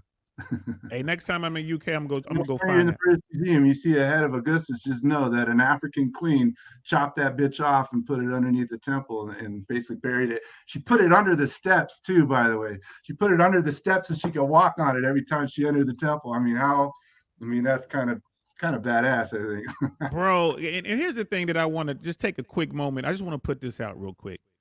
For all my American brothers and sisters, for those of us who are descendants of slaves who are over here, and we're always saying that, we don't know our ancestry. Here it is. We are descendant from greatness. I did not know that Candace of Ethiopia crushed Roman legions. I don't think y'all understand what that means. The Romans, their military, the way that they were feared around the world is the same way our military is feared today. The Roman technology, very organized. Very organized. Very lethal. Asking, there's to clarify a relationship between Amentore and Natakamani, and I don't know, but there definitely there was definitely lesbianism and Nubian queenship amongst the Kandakis. If you look at the first one who ruled for 20 years without a king, there's reasons why there wasn't a king, right? And there's a lot of intrigue there too, actually, where the histories don't really unfortunately with the Nubians is that even though they've kind of deciphered the Nubian hieroglyphs, the language itself has been lost. So it's very difficult to extrapolate a lot of the details and the nuance, things like that, where there's a lot of this palace intrigue and things like that, because we simply the language is lost. There are languages that are related that still exist today, but they've changed so much that they're simply not able to decipher a lot of the written text, unfortunately, the Meroitic text. So that's a very unfortunate thing, and I hope someday that they can be translated thoroughly enough, because I think we'll find the answers to a lot of that kind of stuff. But otherwise, that's going to be your third ingredient, or was it the second ingredient? It's going to be a lot of speculation on that front. So I really couldn't answer that with any kind of fact for you, unfortunately. But yeah, so there's a lot of that though. That's cool. Brother Rod's in here. Fresh and Fish Dallas is in the house. What's good, bro? What's good? Interesting info. It absolutely is. People, thank you. I can't stress enough. This is why we need to open books and read and talk to people like Rook who've done Books. the work and studied. Yeah, books. I got books back here. I got books down Yeah, there. I mean, I You don't got even got books to read them. like, huh? You can listen. You can listen to them. You don't even got to read them these days. You can listen to them. You know, I They're like all to in read. here. Yeah, I like to read. But people, this is who we. This is where we come from. We do come from very strong people. We have noble blood as well as the nobles. So I'm just saying it's right here. And shame on you if you don't know about this. If you don't know about this, shame on you. Don't hold anybody else accountable. It's on you. Go read a damn book. You know what I mean, Miss Yeah, Globe Girl. There is nothing a woman would not do for something or someone she believes in. She's gangster, absolutely. absolutely, 100% or 100. I gotta get the lingo down. Yeah, get the lingo down. Yeah, facts. The young kids say facts. And Yeah, Miss there's AK step on it. Yeah. So bro, thank you so much, man. I ain't gonna lie, I just had to take that break because they oh didn't yeah. teach me this shit in high school, bro. I'd have been eating this up. We heard about Shaka Zulu.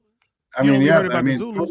some of those 200 pyramids in Meroe are they're specifically for the Kandaki, the female queen, the queens, the female queens. That's redundant, but like Kandaki Amin Tori, who's from the first century AD, first century. She was a co-regent actually, kind of like Nefertiti with Akhenaten, but in that sense, I mean, she actually ruled her own section of land like by herself. She was with the Nubian king Nataka Mani, and she has her own pyramid at Meroe. She's not the only one. There's other ones as well. I think she's even mentioned in the Bible in Acts, like Acts 8 or something. I don't know what verses, but they refer to her as the Candace of Ethiopia, and go on and on. So, you know, the Bible is also actually an interesting source for information as well. And so, and this queen Amani Tori was actually one of the greatest Kandaki builders.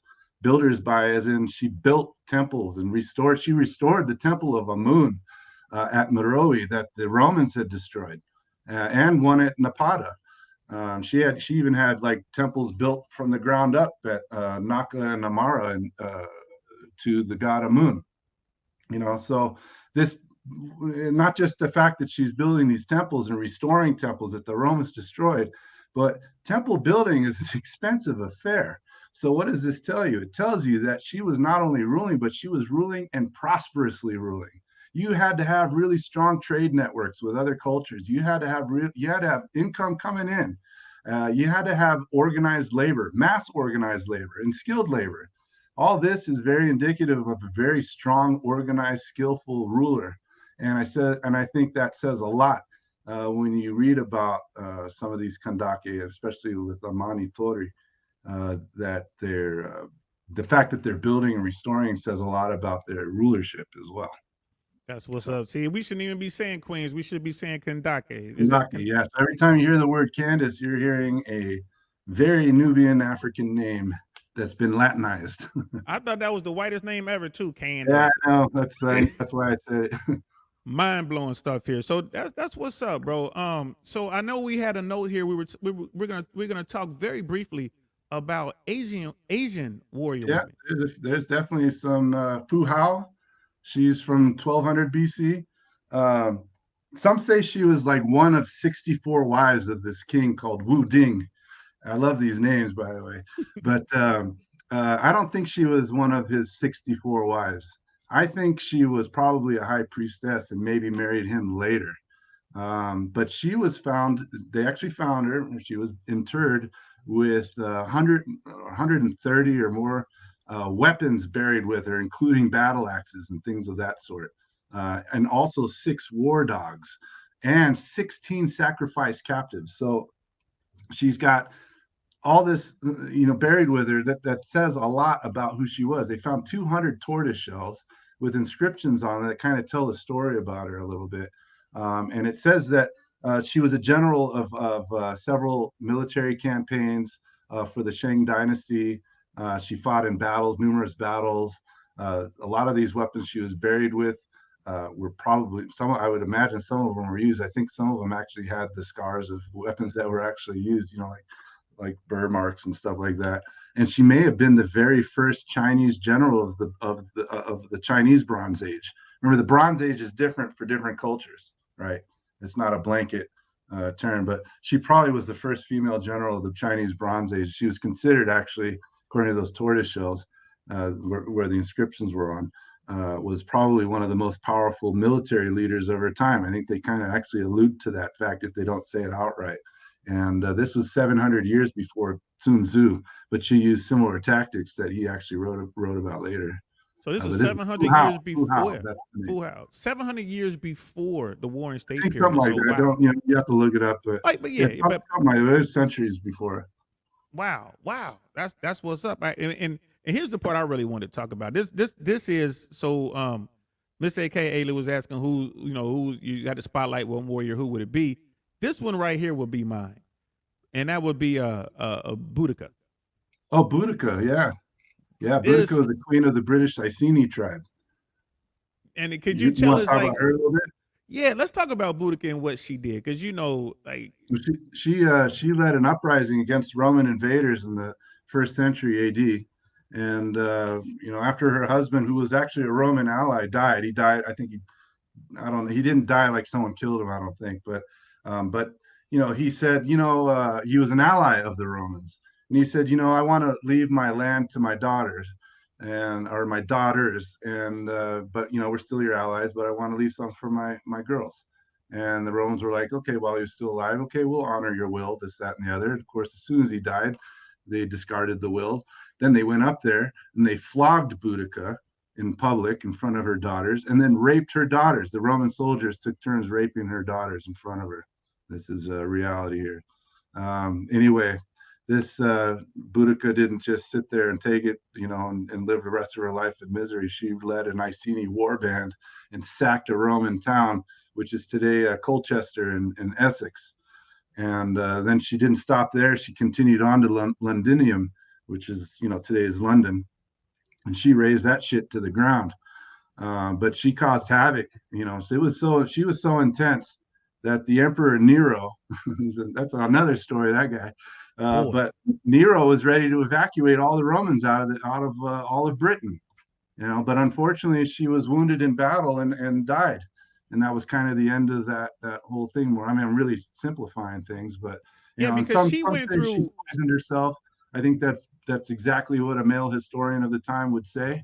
I think she died of her wounds, but that's just me. Again, I think that's probably a probability, a step up from possible. I think I'm in the probability ingredient there on that one. She ravaged quite a few legions. It's not like it was just like one fight. No. Remember, legions were trained, highly skilled, to use their weapons. Soldiers. They fought as units. They were kind of like Alexander of Macedon. I never call him Alexander the Great for a lot of reasons, but that's another. Maybe we could talk about him next time. I don't know. But these were units. They moved as a single unit, like Alexander's phalanxes. His father didn't even invent the phalanx. The phalanx had been around for a long time before them. But anyway, but these legions were military units that acted as one. And she destroyed them. They're basically the tanks of the Roman Empire, more or less. Yeah, because she destroyed multiple legions. It got to the point where they had to send their greatest commander with his greatest army to defeat her, and even that battle was in question, right, up until the very end. So I'm telling you, Nero was ready to evacuate. He's like, okay, I've had enough. We need to get out of there. We're losing so many of our best to this woman that it's not worth it. And Nero was ready to evacuate Britain completely. Unfortunately, the timing, it was off because she was killed in battle. I believe she was killed in battle. I don't think she poisoned herself, but again, that's not fact. But that's kind of my interpretation of it. So, because people just don't understand how difficult that is. Rome ruled the world, and here's this woman that they basically went over there and tried to roughshot this chick. And what did she do? It's not like she had an army. She had to convince these men to join her to fight. They had to get the mindset. Hey, we're being led by a woman. This is that's a whole nother level of that she had to overcome. But she did. To be able to do that, to raise an army, And it's not like in the movie, you don't do all this within, a few hours. It takes years Yeah. to get these men, and you have to do it by merit. She wasn't out there saying, I'm gonna be a leader of women because a leader of men because y'all say I can't do it. She's like, nah, I want vengeance. I'm gonna show you. She would have had to kill Romans herself to get men to follow her to kill Yep. more Romans. Lead Right. by So example. lead by example. People, think about this for a minute. Think about this for a minute. You got people who are just farmers. You know what I mean? They're worksmen, they're craftsmen. They got their families. They don't mind paying taxes to Rome. They don't care. Everything is good. And here comes this crazy chick that's talking about, let's fight the Romans. The Romans? Are you crazy? And she almost annihilated them. I mean, she almost ran them out of what we know now is them Great out. Britain. Yep. So think about that, y'all. And again, I don't care that she's female. I'm just awed by you don't know how hard it is to do. I'm busting my ass to try to get a YouTube channel monetized. I could not imagine trying to raise an army to go fight America. We just raise an army and go fight America. So shout out to Boudica. That's why she's my favorite, because she put the fear of God into Nero. Hey, you want to talk about the fear of God? We should talk about Joan of Arc. And that's bam. That is, boy, perfect segue. Tell us about Joan of Arc. Now we're moving up to the early 1400s. There's a war that raged for 100 years. I think at the time when Joan of Arc came into the picture, it was 90 years in or something like that. But it's a war between France and England. Joan of Arc was on the side of France, of course. She met with Charles VII, and he was very impressed by her. He says, yeah, she's up to fight. We need someone like this. But of course, in typical male fashion, she had to be, with the Catholic Church, she had to be proven to be a virgin. So I think Charles VII's mother, along with some inspection women, made sure she was a virgin, and she was. So she passed the test, I guess, to be able to fight, whatever. But she was given custom plate armor and a banner of her own design. She's given a sword that used to be kept under an altar at some monastery or something like that. So I mean, she was just, this is divine intervention into this war that had been raging now for 9 decades, right? So if she had been a male, she would have been knighted. Yeah, she definitely wouldn't have had to have her balls checked. Shit. So Joan. Okay, cough. Right. Okay, you're good. You're good. Okay, you can go ride a horse now. You're good. Yeah. I mean, there you go. But so French troop morale was like really low. They were called I'm gonna really mess up these French names, but they were called the Armagnacs. So, but anyway, as soon as they saw her with her own banner and this divine sword, I guess you could say, and there's custom plate armor. And by the way, women did not have breast armor, like breasts on their armor. That's the dumbest thing in the world, because now you have that focuses the impact on your chest and would crush your ribs. No, that's a total Hollywood thing. Nobody had breastplate with for titties boobs. on. Right, for boobs. It's the dumbest thing ever. It's a Hollywood thing. No, this was a regular breast armor, right? Usually women that were larger up here would wrap up really tight, but they would wear real, armor, the same armor the men wore. They didn't wear one that was anatomically correct. And I'm sure they would have the chain nail, the chain nail or mail, whatever it is, underneath. Right. That shit's heavy. Yeah, very heavy. I mean, 70 pounds or more when you're fully geared up. But so anyway, the French troop morale was like instantly boosted upon seeing her. And and morale is a huge thing, as as a vet. Morale is everything in war. And just the sight of her, she turned this secular war basically into a religious war. Basically, that's what she did. She really, truly believed that she was sent by God, believed it to her core. She was a teenager, by the way. She died when she was 19. She was burned at the stake. A lot of people, I don't think, realize how young she was. But one day, I think when she first arrived, even though she boosted their morale, they went off to storm a English fort, but didn't tell her about it. And as soon as she heard about it, she rode out to join the fight, right? By the time she got there, all the French were fleeing because they lost. And she saw them fleeing, and then she inspired them to turn around and go back. Now, had she not heard that they left without her and did this fight, they would have just lost that battle, right? But when she rode in, they saw her with this banner, with this sword, with this plate on her, totally fearless, driven by God, inspired by God. And she's riding in, and they all turned around. They went back and they captured that fort. They would not have done that without her. Listen, just to give y'all a reference, if you did some shit like that on the battlefield today, you would get the Congressional Medal of Honor. Yeah. You would absolutely get that. People, it is hard enough to get men to go into harm's way. It is hard enough to get men to especially a siege situation where you got to go in here. You know you're going to get cut up, smashed up, whatever. You've already lost. You're running away. And this little girl comes riding up the other way. Like, I'll go do it myself then. Yep. And they turned around, followed her, and they took the objective. Man, that's insane. Rook, we did have a one of your people did have a question. I don't know if you want to. I think this was. I'm not even reading the comments. Sorry. Yeah, go ahead. So I don't know if you want to cover that or. Where am I looking? Right on the screen. Is it true Joan always dressed like a man? Yes, she did. In fact, well, if you look at the screen we're on at the bottom, you should be able to see. Oh, am I on the wrong screen? Oh, you're right. I do. Now I guess you're good right there. I guess you can't see it. I'm not sure what you see on your end. Yeah, it was like in your research, have you found any information to clarify the relationship between? Oh, the bottom of my screen. Duh. Yeah. I'm not even looking there. I'm like, okay, yeah, I see it. In your research, have you found any information to clarify the relationship? I'm looking on the right between Amanatore and the Takamani. Oh yeah, I kind of answered that one already. I thought I missed one. I thought there was another one. Oh, here it is. Here it is. Keep looking. This is the one. Can I tell us about Amanta Shakteto? I think it was about legacy.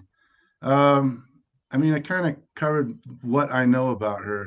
Okay, I just because I didn't jump in sooner, but then yeah, you were able to jump in there. Like, is it true that Joan of Arc always dressed like a man? I don't know anything about that. Yes, she did actually, and then she was actually when she's being burned at the stake. That was one of the things they held against her. What? Yeah, just because she dressed like a dude? So you're going to hell. Yeah, it was some bullshit there. But yeah. But she turned the tide. She managed to get the army to turn around on this fort, yeah, and then she wanted to press on. All the French commanders wanted to stop. They were like, "Oh man, we won! Finally, we got something. Let's stop and consolidate." And they did that over and over again, by the way. And she was like, "No, no, no, we got to press on." So she pressed on to Saint-Jean-le-Blanc, which was another fort, even though the commanders wanted to stop. And she took that one too. And she took it and she caught an arrow right through, I think it was between her neck and her collarbone, like right through here. Oh, wow. To the deltoid. And I mean, she mended it first, but she returned to battle and took the fort. And then they wanted to stop and consolidate again. And then she led them again to break the English had a siege, I think it was like 6 months in on Orléans, which Orleans, if you look it up on internet. Again, I'm not good with French words, but the English had a siege on Orléans, and she showed up. And 9 days after she showed up on a 6-month siege, she broke it, marking the first really major victory for the French. And then she wanted to press on again, and again the French commanders were like, we want to consolidate. Wait, is that not really a French accent? But you know what I'm saying. She was like, no, we're moving on to Paris. We need to go and take Paris. And she continued on to Paris and was or Paris, and was taking towns along the way. She was struck by a bolt from a crossbow. A lot of people call them arrows, but when you shoot from a crossbow, they're called bolts. They're not arrows. But she was shot in the leg by a bolt, and that was kind of the beginning of the end for her, unfortunately. She was captured and tried for heresy, ironically, because this is someone that was divinely sent by God. Now she's being tried for heresy. She's burned at the stake. Before she was burned at the stake, she asked to be able to look upon a cross.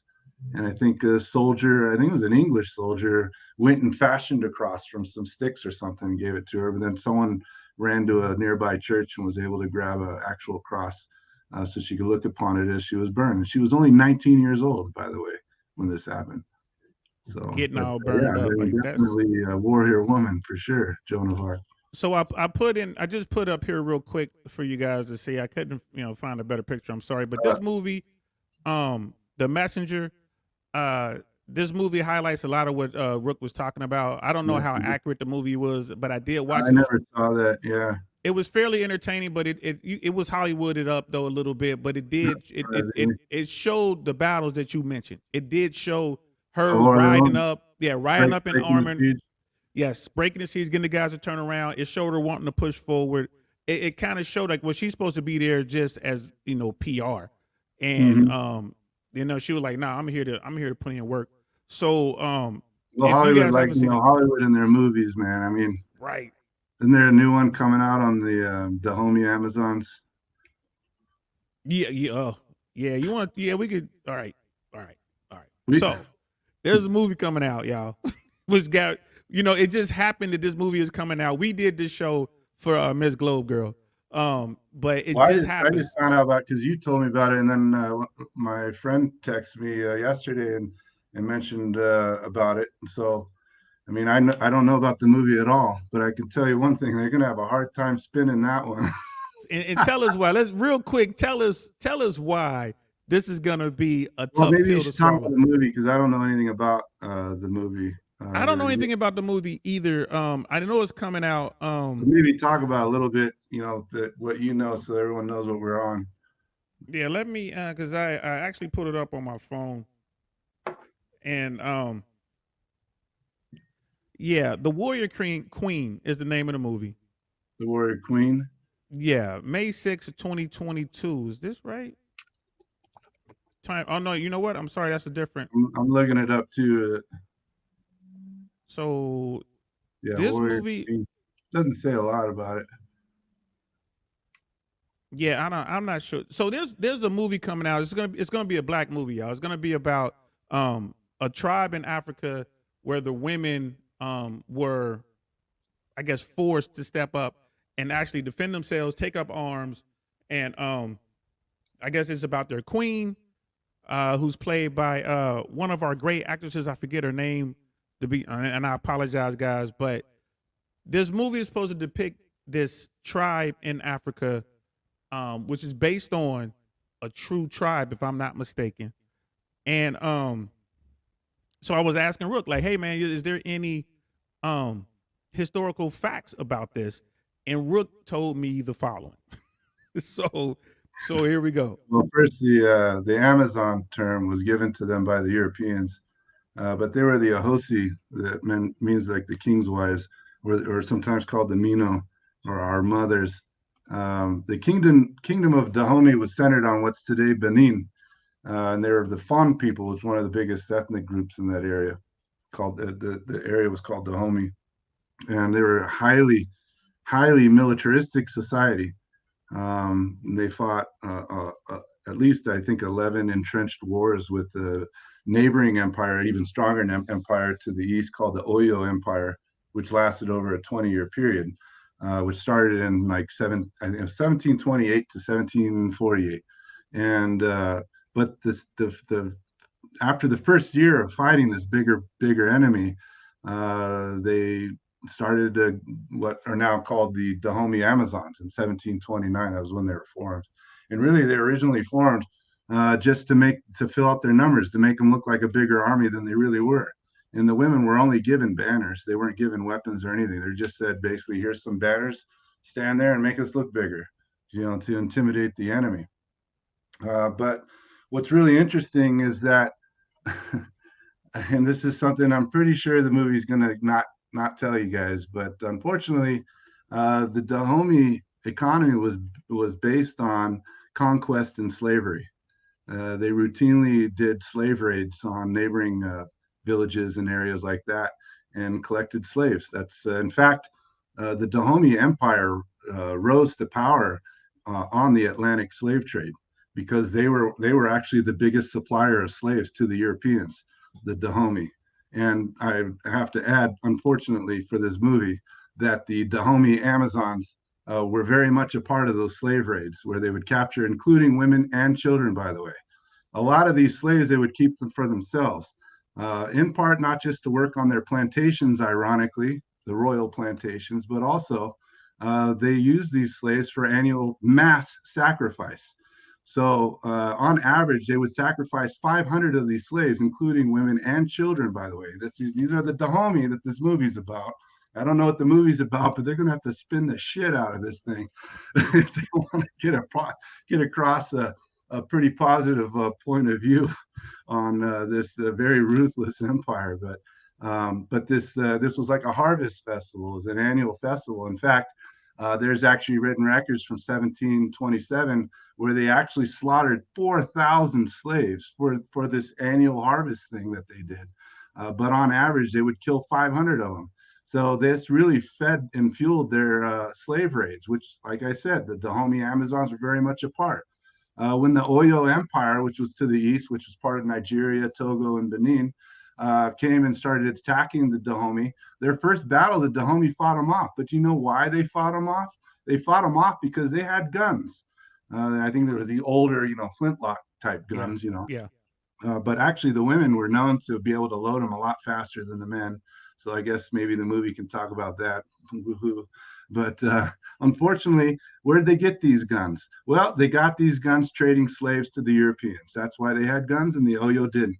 The Oyo had a cavalry, but they didn't have any guns, and they were scared off in those first battles. And this is part of the reason why that war with the Oyo lasted for 20 years. Unfortunately, though, the Oyo was the greater in numbers and actually conquered the Dahomey. And what's really interesting, kind of ironic actually, is that the Oyo now demanded tribute, including slaves. And this fueled even more slave raids by the Dahomey, because the Dahomey needed to have slaves to give to the Oyo, needed to have slaves for their annual festival, which they slaughtered at least 500 a year. And they needed slaves to work their royal plantations, and they needed slaves to trade with the Europeans for the transatlantic slave trade. Very interesting that they made a movie about this group. I don't know how the hell they're doing it, but it's kind of interesting. I mean, it's Hollywood. It's a strong title. It fits into the Hollywood's woke not very narrative. built for history, folks, Yeah. unfortunately. It, But I I can mean, tell you some interesting stuff about them. I don't want to bash them completely, but they were kind of pieces of shit. And also, not to really knock them all. All these Dahomey Amazons weren't all like volunteer fierce women. They were extremely fierce, by the way, extraordinarily ruthless. I mean, you have to be if you're gonna take women and children and slaughter them. But not all of them were volunteers. A lot of the Dahomey Amazons, the Amazons again, a name given by the Europeans, a lot of them were slaves wow. forced into conscription to fill out their numbers. Some of them were forced in by their husbands that just didn't like them. Oh, history tells us a lot of stuff that Hollywood won't. So unfortunately for this movie, there's a lot. I'm sure the movie will be big and everything, but in time, a lot of this stuff's going to go back and come out, and I'm sure maybe someone's going to find this podcast somewhere in the next few months and be like, oh shit, and maybe I'll Yeah, get a lot of because hate. But hey, I'm just the messenger, man. I'm not making this stuff up. This is real stuff. this is how Um, it works. So Miss Globe Girl sent us the name is Woman King, and here it is, The Woman King, a historical epic inspired by true events that happened in the Kingdom of Dahomey, yeah, one of the most powerful states of Africa in the 18th and 19th yeah, centuries. they certainly were one of the most powerful. They weren't as powerful as the Oyo, as I just said, but yeah, definitely one of the strongest ones in Western Africa. And it has a real strong cast as head up by Viola Davis. Viola So Davis. yeah, so it's definitely gonna Well, be I mean, one of there's some those. really cool stuff with the Dahomey, like their religion, which they practice also at that annual festival where they slaughtered slaves by the hundreds. It's called Vodun, sometimes called voodoo, and this isn't to be confused with Haitian voodoo. Haitian voodoo is actually a syncretism. It's syncretized with Catholicism and this Dahomey Vodun, Vodun, which was basically kind of ancestral worship and nature worship was kind of what this was. So I think that's kind of cool. Maybe some Trivial Pursuit type stuff, but Haitian voodoo actually is syncretized between those two religions. But their religion had a female divine creator goddess called Mawulisa. She was a solar and lunar deity, which is interesting too. Your primary god was a goddess in Vodun religion, as far as I'm aware. You guys can fact check me, but But anyway, so yeah, I found that really interesting. You know, and here's what I find also interesting, which I'm sure the movie won't talk about. But one of the downfalls of the Dahomey Empire, aside from the French invasion, because I'm sure the movie's going to be about the French invading and wanting slaves. But one of the major reasons was their economy was getting crushed. And the reason is because the English Royal Navy had set an anti-slavery blockade on the Atlantic coast. At this point, this is later in time now. I can't remember what years it was, but they basically blockaded the Atlantic coast so that they could no longer do the Atlantic trade slave. The English Royal Navy, white guys, Yeah, were and this blocking the slave trade, and this undermined the Dahomey economy because now they were no longer able to trade slaves to the Americas, which was one of the things that really helped build and strengthen. That's how one of the reasons why their economies grew and got so strong. They were being blocked, but this was exacerbated by the fact that the French were invading and eventually conquered the Dahomey. And I think that's probably what the movie will be about. But there's all this other stuff about the slave trade. I mean, it's not just the Dahomey. I mean, the Oyo and the Tuaregs up in northern Africa, they were all involved in slave raids and capturing slaves. I mean, a lot of people have this image that white men came into Africa and just started capturing people and taking them off in boats, and I'm sure that happened. But the vast majority of slaves were captured by other Africans, and this is a very sad, unfortunate fact of life. The Dahomey did, they traded these slaves. Their form of currency was in the form of cowrie shells. Cowrie shells are these little sea snails, basically, and that was their form of currency. That was one of the things they were paid in. But they, like I said earlier, they were also paid in guns, gunpowder, alcohol, and tobacco, all these other things, these vices. So yeah, I mean, it's going to be interesting to see how they spin this movie. But I they're mean, if not I even was gonna going to make try. a movie about um, uh, an African society or something, I mean, they should do it on Nubians, or there's hundreds of others that they could do it on. But the Dahomey, I mean, they're kind of going to be stepping into a landmine with this when the historians start catching wind of this and the facts start coming out in the coming months, which you heard here first, folks. Yeah, heard it here first. And with But respect to unfortunately, because what that does now is that's going to undermine the whole importance of understanding Black history as well, African history. This is basically going to kind of undermine that in the long run, I think, which is very unfair because people are gonna there's spin it. They're gonna yeah, spin it to their but political advantage. it's Hollywood's horrible. That's why I don't watch movies anymore. And speaking of movies, to your point, when Britain actually policed the slave trade, that was covered in the movie Amistad. That was Matthew McConaughey Yeah, was in that, that was a very good movie. and that was really close, as close as I've ever seen Hollywood get to historic fact. But again, based on a true story, and it was a really good story. But again, now with this Dahomey thing, it's gonna show because Singbe probably was sold into slavery by the Dahomies. You know Yeah. what I mean, or another tribe or whatever. Polio So or yeah, I mean, there's others, but I mean, Glow Girl makes a good point. Slavery happened throughout the history of time, and Greeks were notorious for having slaves and treating them horribly. The Romans had slaves. I mean, you can't really look at any culture and not find that they had slaves. I mean, like I said, the battle at Thermopylae with the 300 included slaves in their ranks, and you don't see that in the movies. It's all about Leonidas and his 300. What about the slaves, the Helots? So and it's you an said there were unfortunate. thousands of them there. What's that? How many? You said there were thousands of Well, slaves there's there. 8,000 others in there. I don't remember exactly the number, but it was definitely a large contingent of helots or slaves. But there were also Phrygians and other groups that joined the battle. Arcadians and Or who what and towards the whatnot. end, Yeah. when Leonidas realized that things were done and they were over, he sent a lot of them back so that they can fight another day, and then him and his 300 remained. But they didn't. It wasn't just them. There was others that remained as well. I And thought it was funny when you started. Your people, she put this up, man. She was like, "Well, damn," when you were talking about how it all works. on the bottom here, yeah. Well, Yeah, how it all worked. And then well, Miss Globe Girl. as if you guys watched the talk that Don and I had on the Nubians, you can see African history is very rich. Like I said in that lecture, and I keep saying lecture, but It's as I all said in good. that talk, the Egyptians and Nubians are inseparable. If you're going to talk about the Egyptians, you have to talk about the Nubians. If you're going to talk about the Nubians, you have to talk about the Egyptians. These are very intertwined cultures. And as I was talking earlier, I was saying that, you know, we see Minoan frescoes with blue monkeys, right? These monkeys could only have come from certain parts of Africa, and that would have had to have come through the Nubians. So that means that the Nubians, if they didn't have a direct trade link with the Minoans, at least it was a trade link through the Egyptians. But you still had a rich trade network with sub-Saharan Africa and the African interior. And we haven't even touched on that topic yet. We're talking about Nubians, but the Nubians and Egyptians were trading with in the interior of Africa. What's going on down there? I'm very interested. I want to know. Unfortunately, a lot of these culture groups down there were pre-literate. That's very different from saying illiterate. They were pre-literate.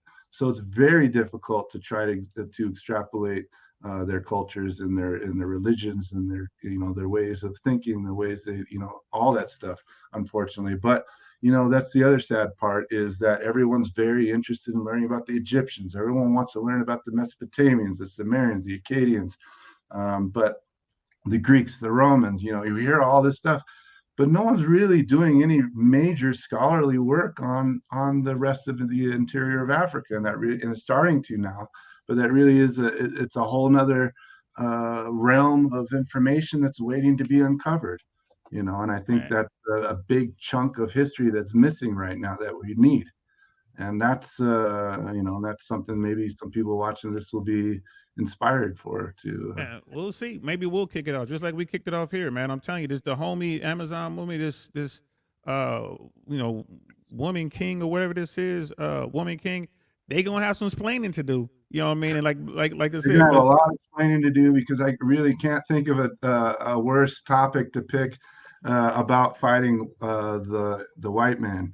I mean, yeah, the French did invade and they did conquer, but there's so much more in Africa where they can actually tell better stories without this backdrop of basically the Dahomey economy was based on conquest and slavery. That's unfortunately the fact.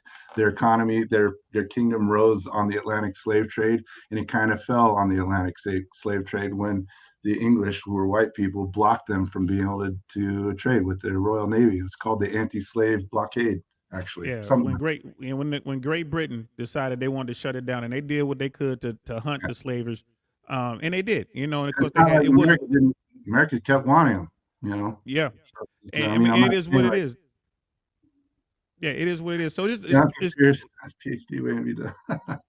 Yeah, and it's just a couple more points, and then we'll wrap it up. I know you wanted to make a quick comment on this, and we're talking about the Viking warrior mating thing. Yeah.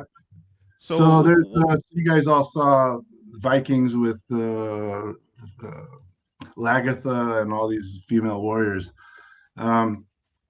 There was recently in Birka, Sweden, I think it's called Birka, Sweden, they found a tomb of a Viking warrior woman buried with her weapons and everything else. But this was the exception, not the norm. Unfortunately for Hollywood and Netflix or whatever the Vikings was on, there is really no evidence to support the fact that Viking women were abundant and the norm. They were the exception. Certainly, as the discovery of Birka attests, there were Viking women for sure. But again, they would have been few and far between, as there is no real evidence to suggest that they were just part of their ranks in mass. So, I mean, I don't know what else to talk about the Vikings in terms of warrior women, but they did have warrior women, but it wasn't as ubiquitous as Hollywood might make us believe. But of course, anyone who believes anything that comes out of Hollywood in terms of history should really double check their facts. Well, somebody from Hollywood is accurate. Right. So there's a lot of people from Hollywood that are going to see this podcast, because I do have a lot of friends out there, and you're going to start seeing. No one's going to like me. Oh no, man, I'm never going to be able to sign in again, bro. Nah, you're just gonna see movies about Scythian warriors, and you're gonna hear. They should do movies on Scythians. They should do movies on the Nubians. I mean, God, they could do tons of movies on the Kandaki alone. They could do movies on Egyptians, and instead of making all the Egyptians look like white Europeans, maybe put some black people in there, because the Egyptians were certainly black, as the 25th dynasty attests. They weren't all black, they were mixed. But, again, this is a very modern and actually a very American thing to have to figure out whether someone was black or white. I have a friend who's African American who said she didn't even realize she was black until she was in the 5th grade. If you go to Africa, there's African cultures that didn't realize they were black till someone told them they were black. That's some bullshit right there. People should be able to be raised and just be thought of as this, hey, I'm this person, I'm unique, this is who I am. And it should have nothing to do with skin color, because unfortunately the science is the skin color really comes down to whether or not your body needs more or less of vitamin D and some other thing. I forget what it was. It's just evolution. But we all came out of the Horn of Africa, as far as we can tell. We all came out of the Horn of Africa and dispersed across the planet, and evolutionary pressures changed the way we looked. But we were all from the same ancestral mother. In fact, I think they kind of know who that ancestral mother was. She certainly wasn't, in Florida or Right. LA. It was in the Horn of Africa. But really, the point of all this is that, we shouldn't be looking at stuff like, different histories based on a culture group. We should be looking at it as human history, and because we were all very much a part of it, and it has shaped the world. And whether it is directly or indirectly affected us, it's still part of our history. African history is part of our history here in America, definitely. It's part of European history. It's part of Southeast Asian history, Southwest Asian history, or if you want to be Eurocentric, Middle East. So, when we look at all this stuff, we really need to take that lens off, and we really need to look at things for what they are and just say, okay, here's humans. This is a culture group. This is how it's defined. This is their religion. This is how they do things. This is their traditions. Let's look at them. Now let's look at their neighbors, and look at it that way, and stop trying to apply skin color to it, because that's really remedial in my very strong opinion.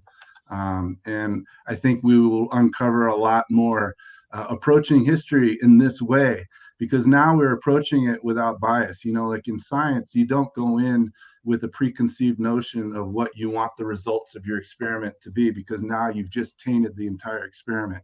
We don't want to go into history because we want to find someone of a certain race that's a hero, because that's what we're looking for. How about just go into history and you'll find a lot more than you expected with this more open attitude, I think, because that's kind of the approach that I've always taken. That's autodidactism at its heart. And that's a great point, because one day, real soon, when the James Webb Space Telescope shows us pictures of the alien armada that's slowly making its way here to Earth, no one's gonna care what skin tone you have. Yeah, man.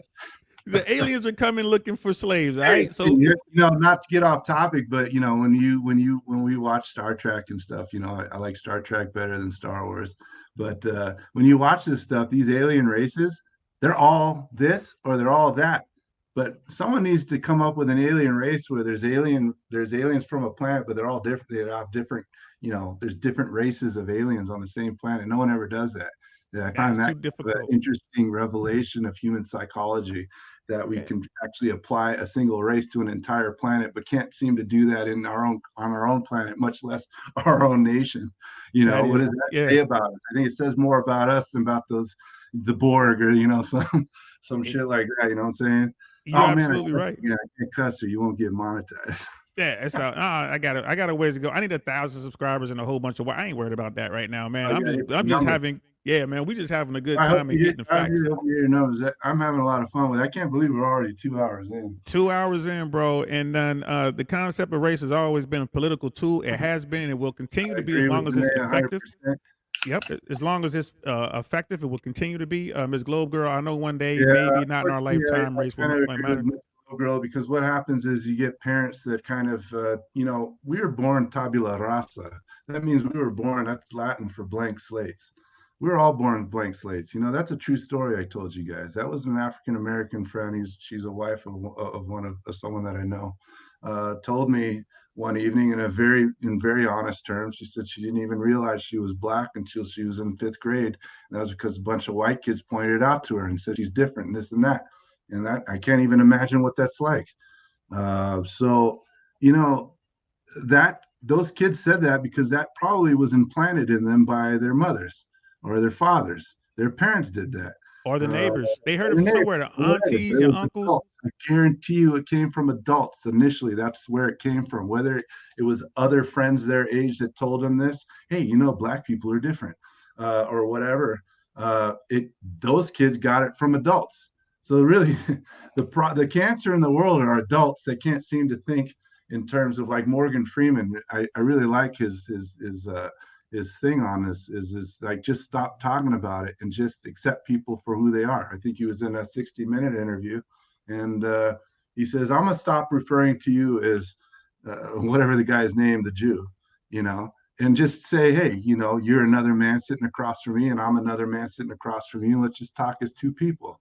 You know, don't talk to me about because I'm black and this and that. You know, Morgan, you just Google it. You can look it up. Morgan Freeman has a lot to say about this. He even said about Black History Month. He said Black History Month should be American history because it is American history. It We really keep is. calling it Black history, or we keep calling it Latin American history, or you know all these different things.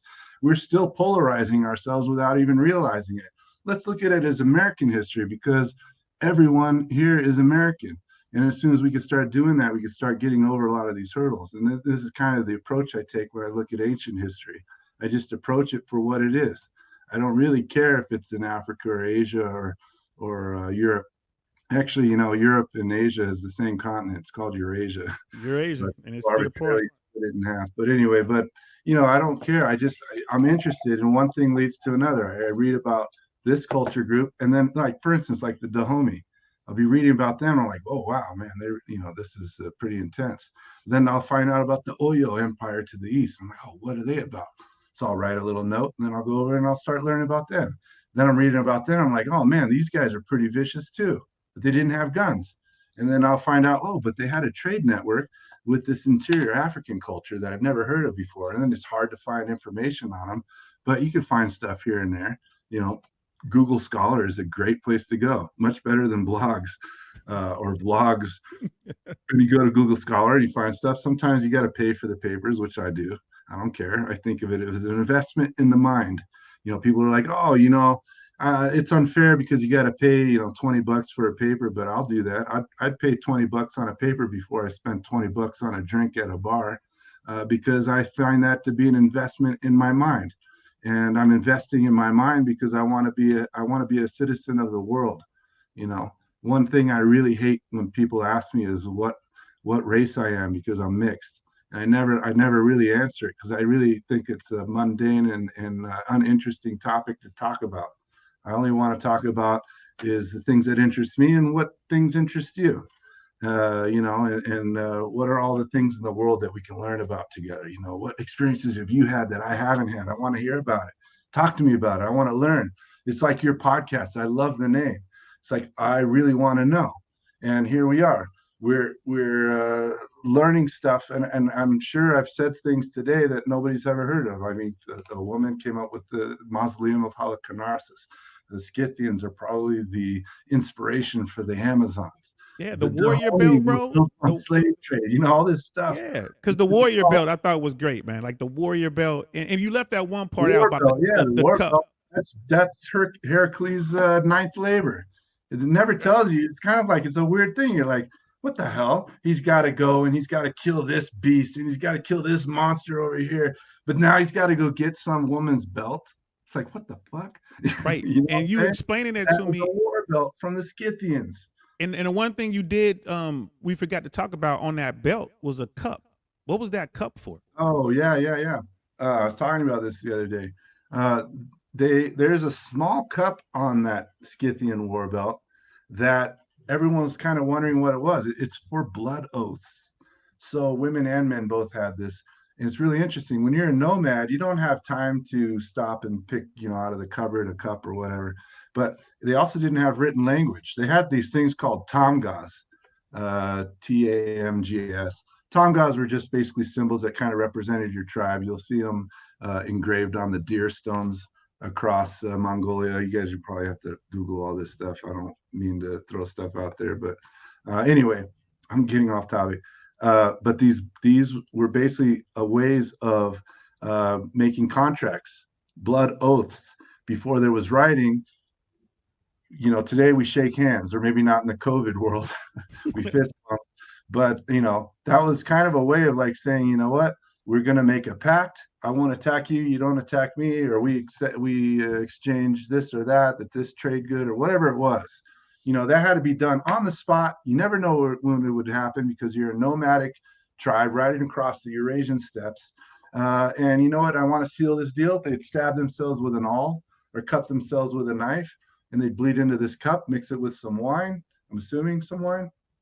I mean, I would, unless you're a vampire. And then they would exchange these little tiny cups. They were gold cups, most of them. And the reason they were gold was because it was usually done between the leaders. So of course the leaders had the nice stuff. And then they drink to it, and that's how they sealed pacts before there was writing. Before there was writing with the Scythians and the Thracians and the Saka Scythians, these tribes across the Eurasian steppes, they had blood oaths. And I think that's pretty cool too. So you know, because you're crazy on their war belts, you know. But I thought that was cool. Story about Heracles and this stupid girdle, you know, and this belt. But man, there's so much to that story. There's so much to that war belt, you know. And it's like, oh, man, you know. But it's all out there. You just got to keep digging and digging and digging and reading and reading and reading. It's got to all come from the heart. You got to really be interested in this stuff and really feel it. You got to really want to know, and you got to get all this crap out of your head that Hollywood and particularly in the U.S. of all these biases that they plant in our head of what we should know and how things should be taught and what, you know, this, that, and this perspective, and just go in there completely free form. And man, you're really going to pull some incredible stuff out, like as I hope I shared with everyone today. Yeah, bro. And there's one last thing I'll finish with, because we were gonna go into modern day, and by modern, you know, like from like World War II to now, but we're not gonna be able to get into all that. But I did want to cover this: the first female fighter ace. First female fighter ace. I don't know about that one. You have to tell me about it. Yeah, well, I mean, we'll talk about it briefly here. But she fought for Russia. She was a Russian pilot, and she fought the Germans, the Nazi, the Luftwaffe, which again, one of the most fearsome air forces the world ever known.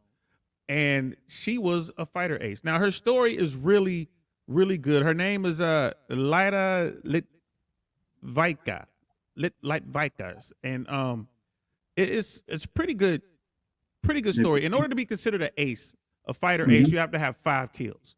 And apparently she got her first kill, but she got her first kill, but she was also shot down in that engagement, or was shot down after that engagement, soon after. And you know, of course, there's a cloud of mystery around her death, if she died or how she died, or and that kind of stuff. So, you know, and then there's also I was looking in some of the most lethal modern snipers, and again, out of Russia, there was a woman, they called her Lady Death, and she was a Russian sniper with some like well over 300 kills confirmed. What? Yeah, Wow. which was kind of ungodly. I don't know about this. I never heard of this stuff. And we're gonna have to circle back because we've gone hard. I've learned so much. I'm like, bro, I got to get my brain a rest. Rook, I got to give it up to you, man. Never stops. It's my problem. That's why I can't sleep. I see that, bro. Yeah, my kids. Got your kids on there, bro. And I'm back out here. So here's the thing. We're gonna leave it there. I ain't gonna lie, y'all. I mean, these are my favorite episodes when I'm on here with Rook, because I'm learning. I'm really learning. I did not know Candace was a variant of Queen. Kandake, yeah. Kandake. I did not know that. And I tried to find out if Karen might be African, but I wasn't able to find. Hey, we know enough, man. We got Candace, and somebody's gonna beat me to that T-shirt. We're gonna have all the brothers out here talking about Kandake. You know what I mean? Like instead of my queen, it should be Kandake. So I hope y'all enjoyed that, Miss Globe Girl. I hope we did you proud. You know what I'm saying? Like, cause anyone's got some ideas for next month? Just throw them out there. Email you, let you know, or whatever you do. Hey, email me. Hit me up on any show, like send me an email, whatever you want to do. If you have an idea for what you want Rook and I to discuss next month, we're gonna have Rook once a month. Let me know. Shoot out some suggestions. Miss Globe Girl, thank you all. You did me proud. I'm Girl. so glad we did. Yeah, Brother this Michael. was your show, Miss Globe Girl. I believe she was the one that asked the question to do it Yes. on this. Yeah, Yes. remember that. And thank you so much for everybody who tuned in to check us out. You know what I mean? We powered through it over 2 hours. I hope y'all learned something. Like it if you thought it was cool, give us a like, send it to somebody. We had to break down what's going on with that tribe. Sorry. But we're gonna see what Hollywood does with that. I'm pretty sure it's gonna be a good movie. I'm sure I'll check it out at some point. Yeah. But remember, you heard it here 1st. I'll wait till it comes out on VHS. In fact, yeah, well, VHS. Oh shit, not VHS, bro. It'll come out on beta before it comes out on VHS. Yeah, that's right. But yeah, it was old people jokes. Old people jokes. So yo, thanks again. Yo, thank you everybody for the support. having me on. I really appreciate it. Yeah, bro. And damn, this was good, man. Hey, brother Michael Oxum saw, yeah, Rook, he rocks. He absolutely does rock. Hit me up, people. We're gonna do this once a month. Who knows what we're gonna be talking about next month? Hopefully, y'all give us some suggestions and we'll make it happen. Thanks to everybody who came out. Appreciate the support, and we'll talk to y'all later. Peace.